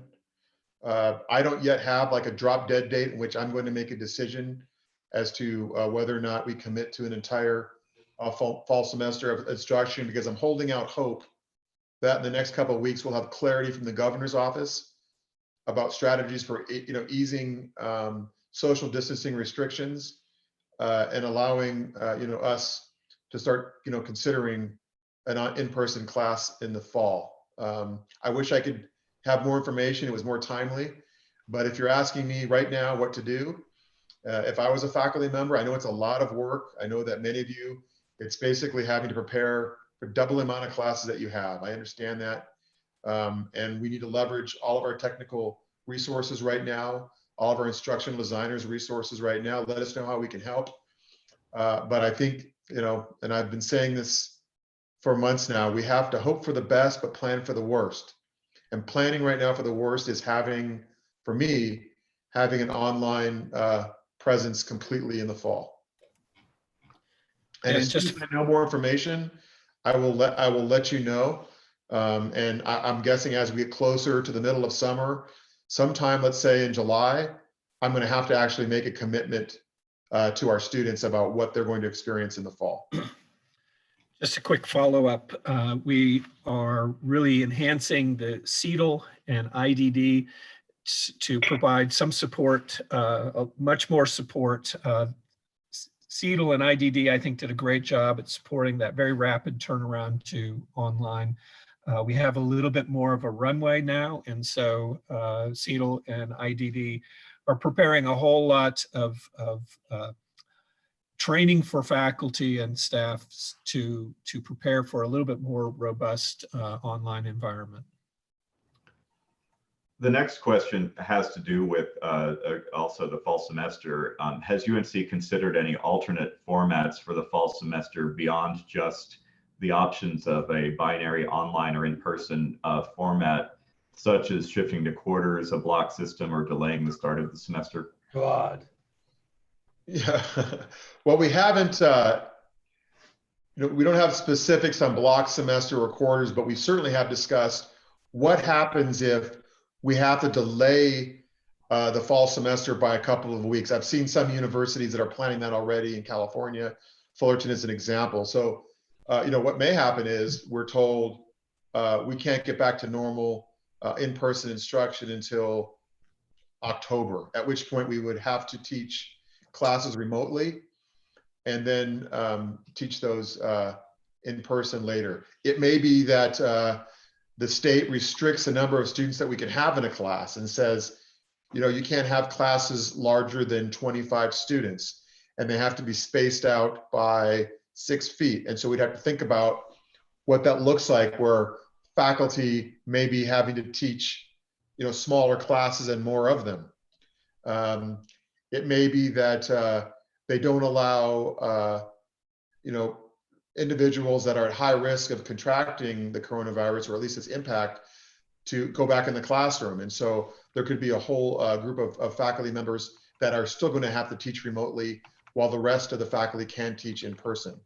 There may be restrictions eased on classes that require the use of specialized laboratory equipment or machinery. I've heard about this for community colleges as an example, where career and technical education courses where students need to qualify or certify on a piece of equipment may be allowed to do that with groups smaller than 10. So we're waiting to see if that's a possibility. So all these options and variables are being discussed. And I think, again, that's why it's so important that we prepare for the fall being online. And if we have to adjust to a later start date, we can do that. If we have to create environments where some faculty still have to teach remotely, we'll do that. If there's opportunities for some of our graduate students and undergraduate students conducting research to get back in the labs, we'll allow that as well. Those are the things that we need to think about, but also create flexibility and plan for right now. I'd just like to follow up and then apologize. I have another meeting I have to get to, so I'm going to have to jump off here after this. There's been some really good articles in the Chronicle of Higher Education, Inside Higher Education, one particularly about sort of what Andy was talking about with Cal State Fullerton, starting the semester online and then potentially converting over to a face-to-face. Two things. One, we're talking about every possible option that exists. I got a separate question by email about faculty and would they have a choice of teaching face-to-face or online, particularly if they have some underlying health concerns for themselves or a family member or something like that. And certainly we'll work with everybody, but there is no requirement that if we're face-to-face that you must teach your class face-to-face. So we'll work with people given the situation to make sure that faculty, staff, and students are very comfortable with the environment in which they're working and that we have a very robust learning environment and working environment for our students and our faculty. I do have to jump off, I apologize, but I'd be happy if you have specific questions for me.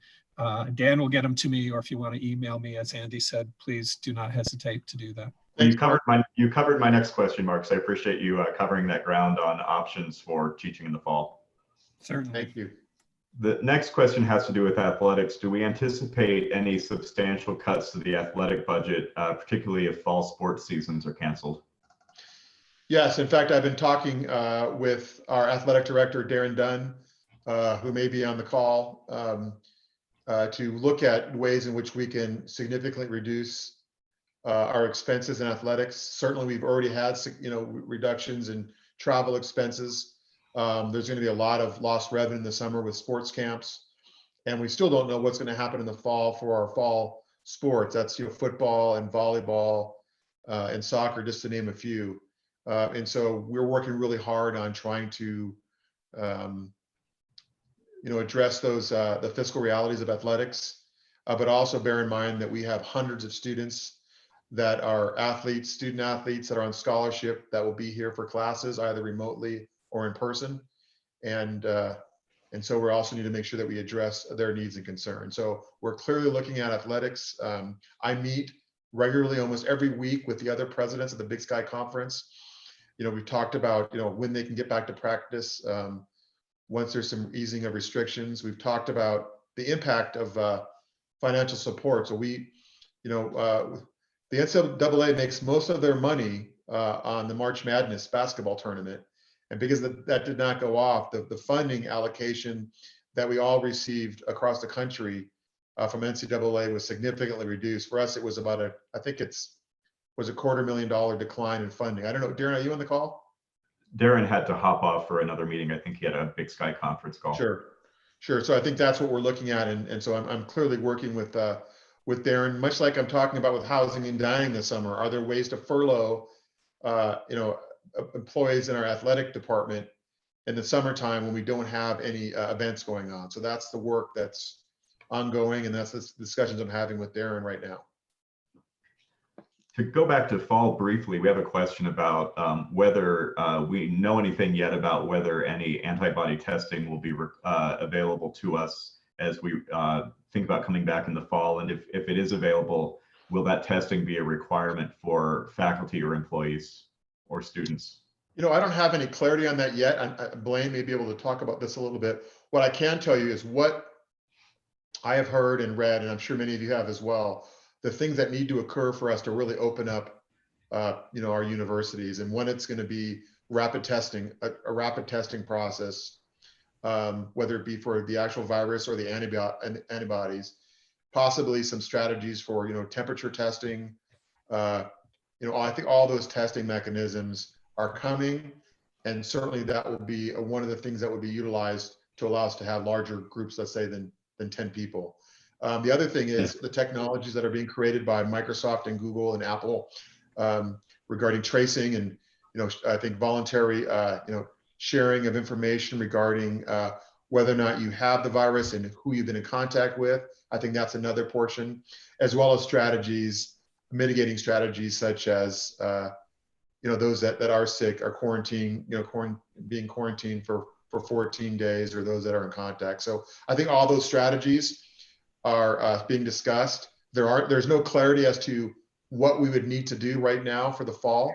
But I know that that guidance is going to be a continuing conversation. And as that technology becomes more readily available, particularly the rapid testing of the virus, I can imagine if we could figure out that someone has the virus or not in a matter of minutes, it would obviously open up a lot of flexibility in what we can and cannot do. There are concerns obviously about privacy, and that's something that those discussions are also ongoing, both legally, but also just in the the need for people to have their own privacy if they so choose. Yeah, Andy, I'd agree with pretty much everything you said there. Key to opening up big events is going to be widespread testing, and also looking at if folks have immunity to the virus. Right now, those tests are not readily available, either kind of test. I actually inquired with our health center director yesterday about the availability of testing, and they said that at this point, they're not able to get any more tests, so we have the stock that we have. So obviously that's not very promising when it comes to a massive ramp up in testing. Certainly big workplaces that are coming back to work are doing temperature checks and things like that. But I think some of the information coming out about the virus and how asymptomatic people can really spread this virus, even the temperature checks are sort of it's too late at that point. So yeah, I agree with what you said. Thanks, Blaine. And Blaine heads up our coronavirus task force, for those of you who don't know. The next few questions we have pertain to the layoffs that we have already implemented recently, and the implementation of the administrative service centers. The first question is, why did we move forward with the layoffs in the spring? And why are we still keeping layoffs on the table when we have operational reserves? The questioner notes a financial instrument that's designed to alleviate such measures from being implemented. And why didn't we maintain or at least phase out these positions over a longer time frame? Well, I think that the reason for the administrative service centers, and again, the work that we're doing, is to address our financial shortfalls, and also doing a better job of delivering on our promise to our students. You can't just keep relying upon burning through our reserves. And as Michelle mentioned earlier, and I can have her come and kind of add to this, we need to be on a solid footing moving forward, with having at least as much, if not more, money coming in than we're spending. And clearly, for the last several years, we have not been doing that. We went from $80 million of reserves to 40. And at some point, we would not have any cash. And so it's really prudent for us to be very strategic about ensuring that we have cash reserves to cover rainy day issues like this, but also we plan our way out of this. We have to be on solid footing moving forward, that again, we address our expenses with how much revenue we're bringing in. We can't just say, hey, we're going to absorb an $18 million deficit next year, and then what about the following year? That's not going to go away in 1 year. So we have to plan for that. I think that's very important. And this is exactly the time in which we need to make these decisions. So it wasn't a matter of slowing down or stopping these layoffs. This is the time in which we need to, again, really think about the way in which we're structured, and make sure that we have the resources to not only address these challenges, but we can't cut our way out of success. I mean, out of these problems, we have to find ways to be successful and move the institution forward by investing in things that are important to us, like student success, like creating new programs, and looking to the future of the university. And so these are long-term strategies, but also having to address short-term fiscal realities of what's occurring to us. Michelle, do you want to add anything to that? Yeah, Andy, I would just emphasize what you were saying at the end in terms of, reserves exist both for contingencies and to allow you to invest in the future. And so without adequate reserves, there are opportunities that could present themselves that we would not be able to invest in if we do not have reserves. The other thing that we haven't talked about too much today, but I think would be good to just remind folks is we have a campus facility that is worth about $800 million. And so part of the reserves that we have are actually earmarked for capital investment. And that isn't new buildings, but that is about maintaining the buildings that we have. And so I think while absolutely we want to use the reserves that we do have to make sure that we are making the best decisions possible, it's not just about a backstop, it's also about our ability to invest in the future. The next couple of questions that we have are similar in nature, so I'm going to ask these together. Are any employees who were deemed safe leading into the last round of layoffs, or any employees who have been laid off and subsequently rehired into an ASC or student success position going to be, is there any likelihood that those individuals might be laid off in the future? Will those individuals potentially be affected later on down the road? Well, certainly, I mean, the ASCs is a plan to support the transactional work that we're doing on campus, and also, which needs to be done. I mean, that's not going away. There's also considerable need for student support, and that's why we created those student support professionals as well. And so, you know, I can't make promises or commitments to things without knowing what's going to happen next year. But, you know, and as I've said earlier, everything is on the table. But right now, you know, our focus is on the ASCs is to implement those and ensure that, I mean, because we got to get the work done. And so, you know, payroll, you know, budgeting, marketing, communication, travel, those are things that have to happen on this campus, and we need people to help us do that. And so, you know, that's my focus. Long term, you know, again, in the discussions that we're having, we're going to have to find ways to reduce our spending next year, clearly. And based upon the work that we've done in the last year and a half, there's not a lot of non-personnel expenses that we can reduce. And so we're going to have to look at ways in which we reduce, you know, personnel expenses, and that's people. And so, you know, those strategies will need to be analyzed and discussed, and we'll need to ensure that we do what's, you know, in the absolute best interest of the institution and ensuring that we continue to fulfill our commitment to our students. The next couple of questions have to do with the salaries of individuals being hired into those ASC positions. I hope Marshall's still on and can chime in. How are salaries for those new positions being handled? Are individuals carrying forward their prior salaries, or are those salaries changing as those new positions are filled? Thanks. Yeah, we've been committed from the beginning that people that are put in the ASC positions will maintain their salary. People that go into those positions that their salary might be below what that new one would entail, we're going to look at those and review all those this summer and make sure we get those corrected too. We have a handful of questions about fundraising and development. The first, is there any effort underway to sustain or increase our fundraising and work with donors at this time? And I'll ask the next question, sort of a follow on there. Are there any endowment, foundation, or development funds available to the university or to individual units to help us get through this situation? So I have been regularly communicating with our donors, you know, sharing with them updates of what we're doing, asking for support. I mean, we do have a student fund in which we have, you know, raised about $20,000 to support students in emergency needs, and those monies are being distributed. You know, we have looked at ways in which we can leverage our resources in the foundation to help us through this, and you know, more work to come on that. But yes, we are, you know, certainly engaging with our donors. Many of the monies that our donors have given us is certainly earmarked for projects and initiatives, and that's continuing.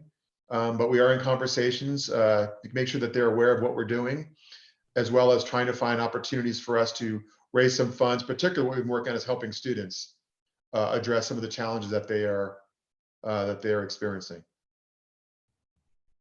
Was there a second part of that question, Dan, I did not answer? I see that Allie's ready to jump in here too. Oh, please, Allie, jump. I didn't know you were there, Allie. Please jump in. Oh, you did a great job, Andy. I think I would just underscore what you said. You know, we We do continue, the development team is all engaged actively in reaching out to current and prospective donors, both to speak about current needs, particularly raising funds for the Bear Pantry and for the UNC Disaster Relief Scholarship. Certainly we're continuing to solicit for those.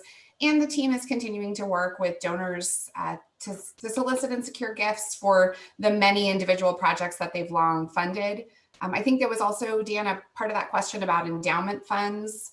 And so endowment funds do continue to be available to those programs that have long been supported by endowments. We don't have any large endowments at the foundation that are unrestricted that could be used to kind of fill an unmet need. But those endowment funds do continue to be available. It might be worth noting that the foundation uses a 3-year rolling average of the endowment corpus to make their distribution every year. And the reason for that is to smooth out these wild swings. Certainly, if you're watching the market, you've seen the market in general, your personal investments, and also those of the foundation take a hit in this economic crisis. And so the foundation does manage those funds very carefully and prudently to try to smooth out any wild swings that we may see. Great, thank you both. There have been some questions about the faculty, student, and staff parking refunds that are coming and whether we have considered giving any opportunity or option for those refunds that are being applied to be donated back to the university to support any of these initiatives. Has that been discussed at all? It has been, and we have received a question or two to the coronavirus email about that as well. At the time that those refunds are issued, we will absolutely communicate a way through which any interested faculty, staff, or students can convert that refund into a gift.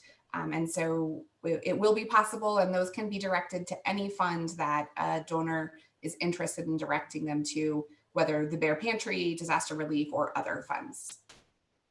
Great, thank you.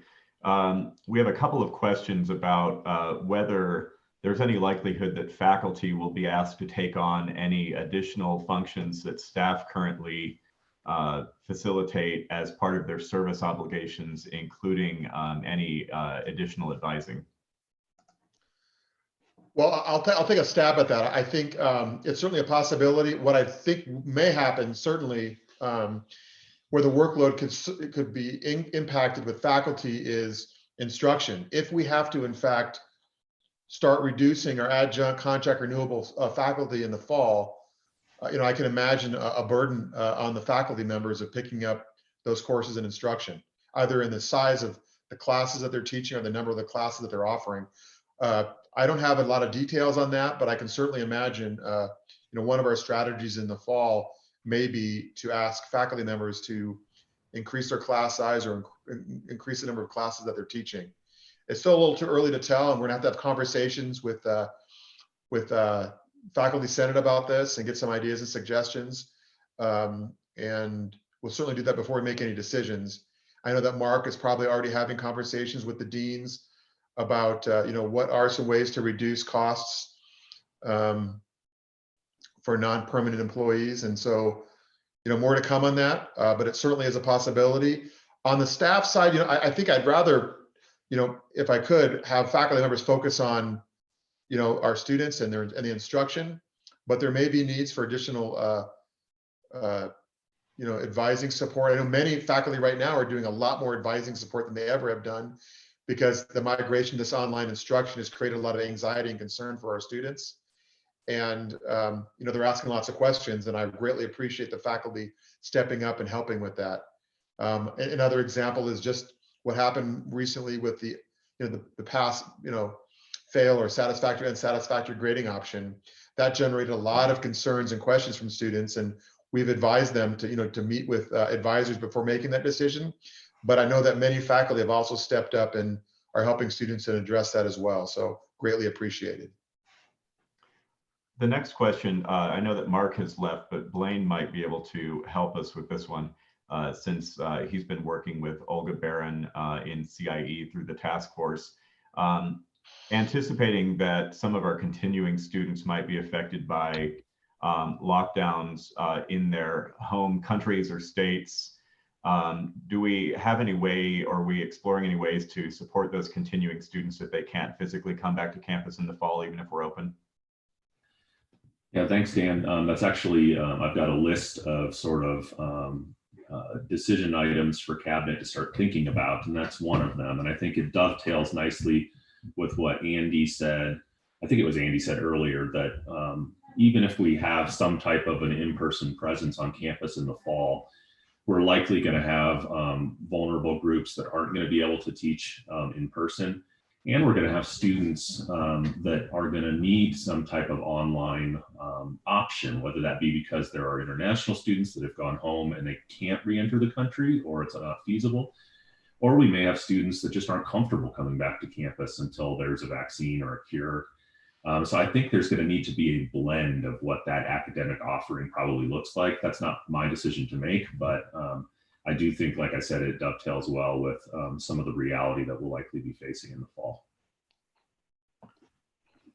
Great. The next question, as part of our efforts to meet any upcoming shortfalls, are there any discussions right now about selling any campus land back to the city or to others, including facilities like Bishop Blair? You know, everything's on the table. Like I said, those are conversations that we're going to have. Everything from outsourcing operations to the possibility of, you know, selling unused land and facilities. I think clearly that's something that we need to discuss, and we'll be investigating that. We haven't done any, you know, deep dive on that yet. But you know, I'm not exactly sure how the real estate market is holding up given what's happening. I've read some mixed concerns about its impact, and obviously real estate projections, particularly in Greeley. You know, our economy last year was, I think, fifth fastest growing economy in the country, the Greeley metropolitan statistical area. But that's come to a screeching halt with the basically, you know, oil, you know, barrels of oil going below, I think, zero. And you know, the complete slowdown of oil and gas industry, as well as, you know, retail. So I'm not exactly sure what the market is right now for, you know, looking at divesting real estate assets, or I also don't know whether or not we can do that for particular parts of our campus. I know at one point many years ago we sold an apartment complex that we own, but I'm sure that's different than, you know, looking at ways to sell particular parts of our actual campus. And I don't know, you know, where those opportunities are, but I guarantee you we'll be discussing those in the coming weeks. Great. We've had a question about whether there are any thoughts on reducing staff positions that are currently filled by retired employees. That's employees who have left the institution and receiving retirement, but are also receiving a paycheck from UNC because they're continuing to do work for the university. Well, we'll be looking at that, but we haven't made any decisions about, again, specific employees and reductions there. Marshall, do you want to add anything to that? I think that's accurate, Andy. It would just be part of the bigger picture review of what we need to serve our students in campus.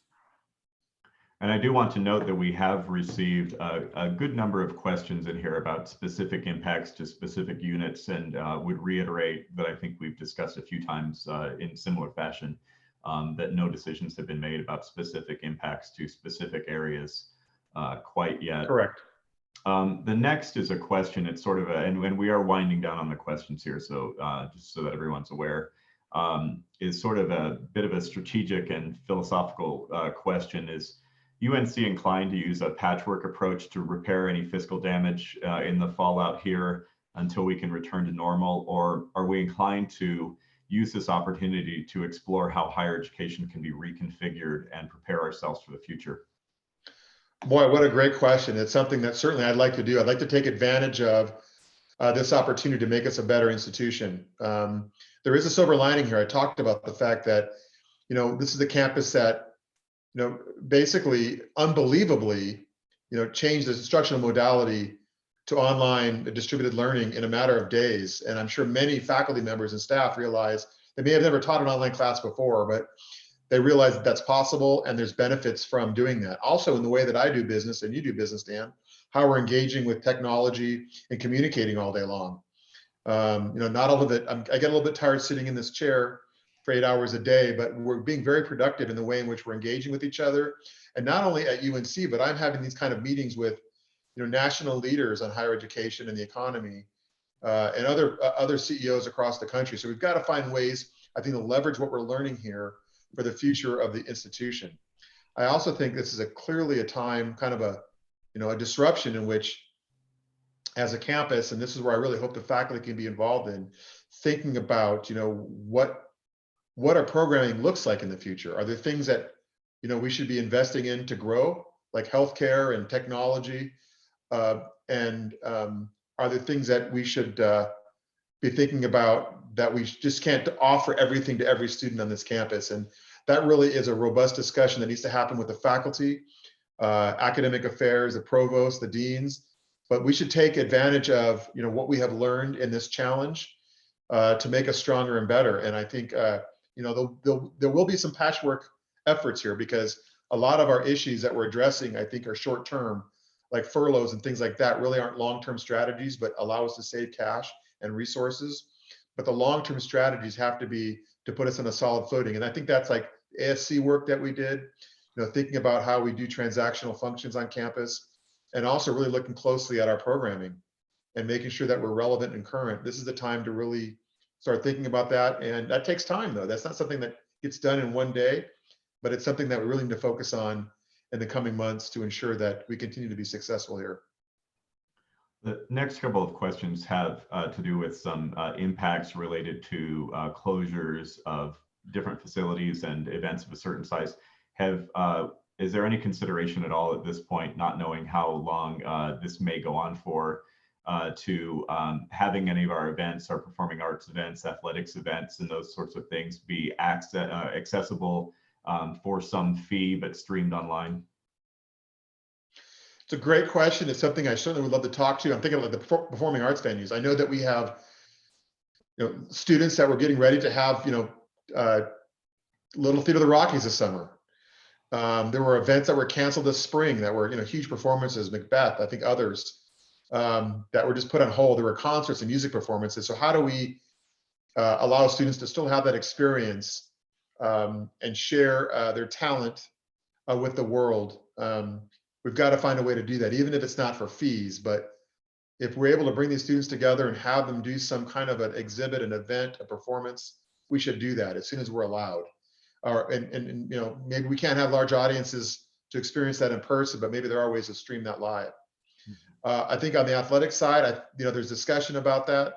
I don't know what is going to happen in the fall. Some of our sports, if we're not allowed to have fans in the games, like football and soccer and volleyball as examples. Still too soon to tell whether or not they would compete without fans, or whether we could create some kind of a social distancing practice. But certainly those discussions are ongoing, and I'm looking forward to thinking about these creative ideas that we could implement. The next question is, we wait for further guidance on social distancing, and I know that we are still waiting for quite a bit of guidance in a number of areas.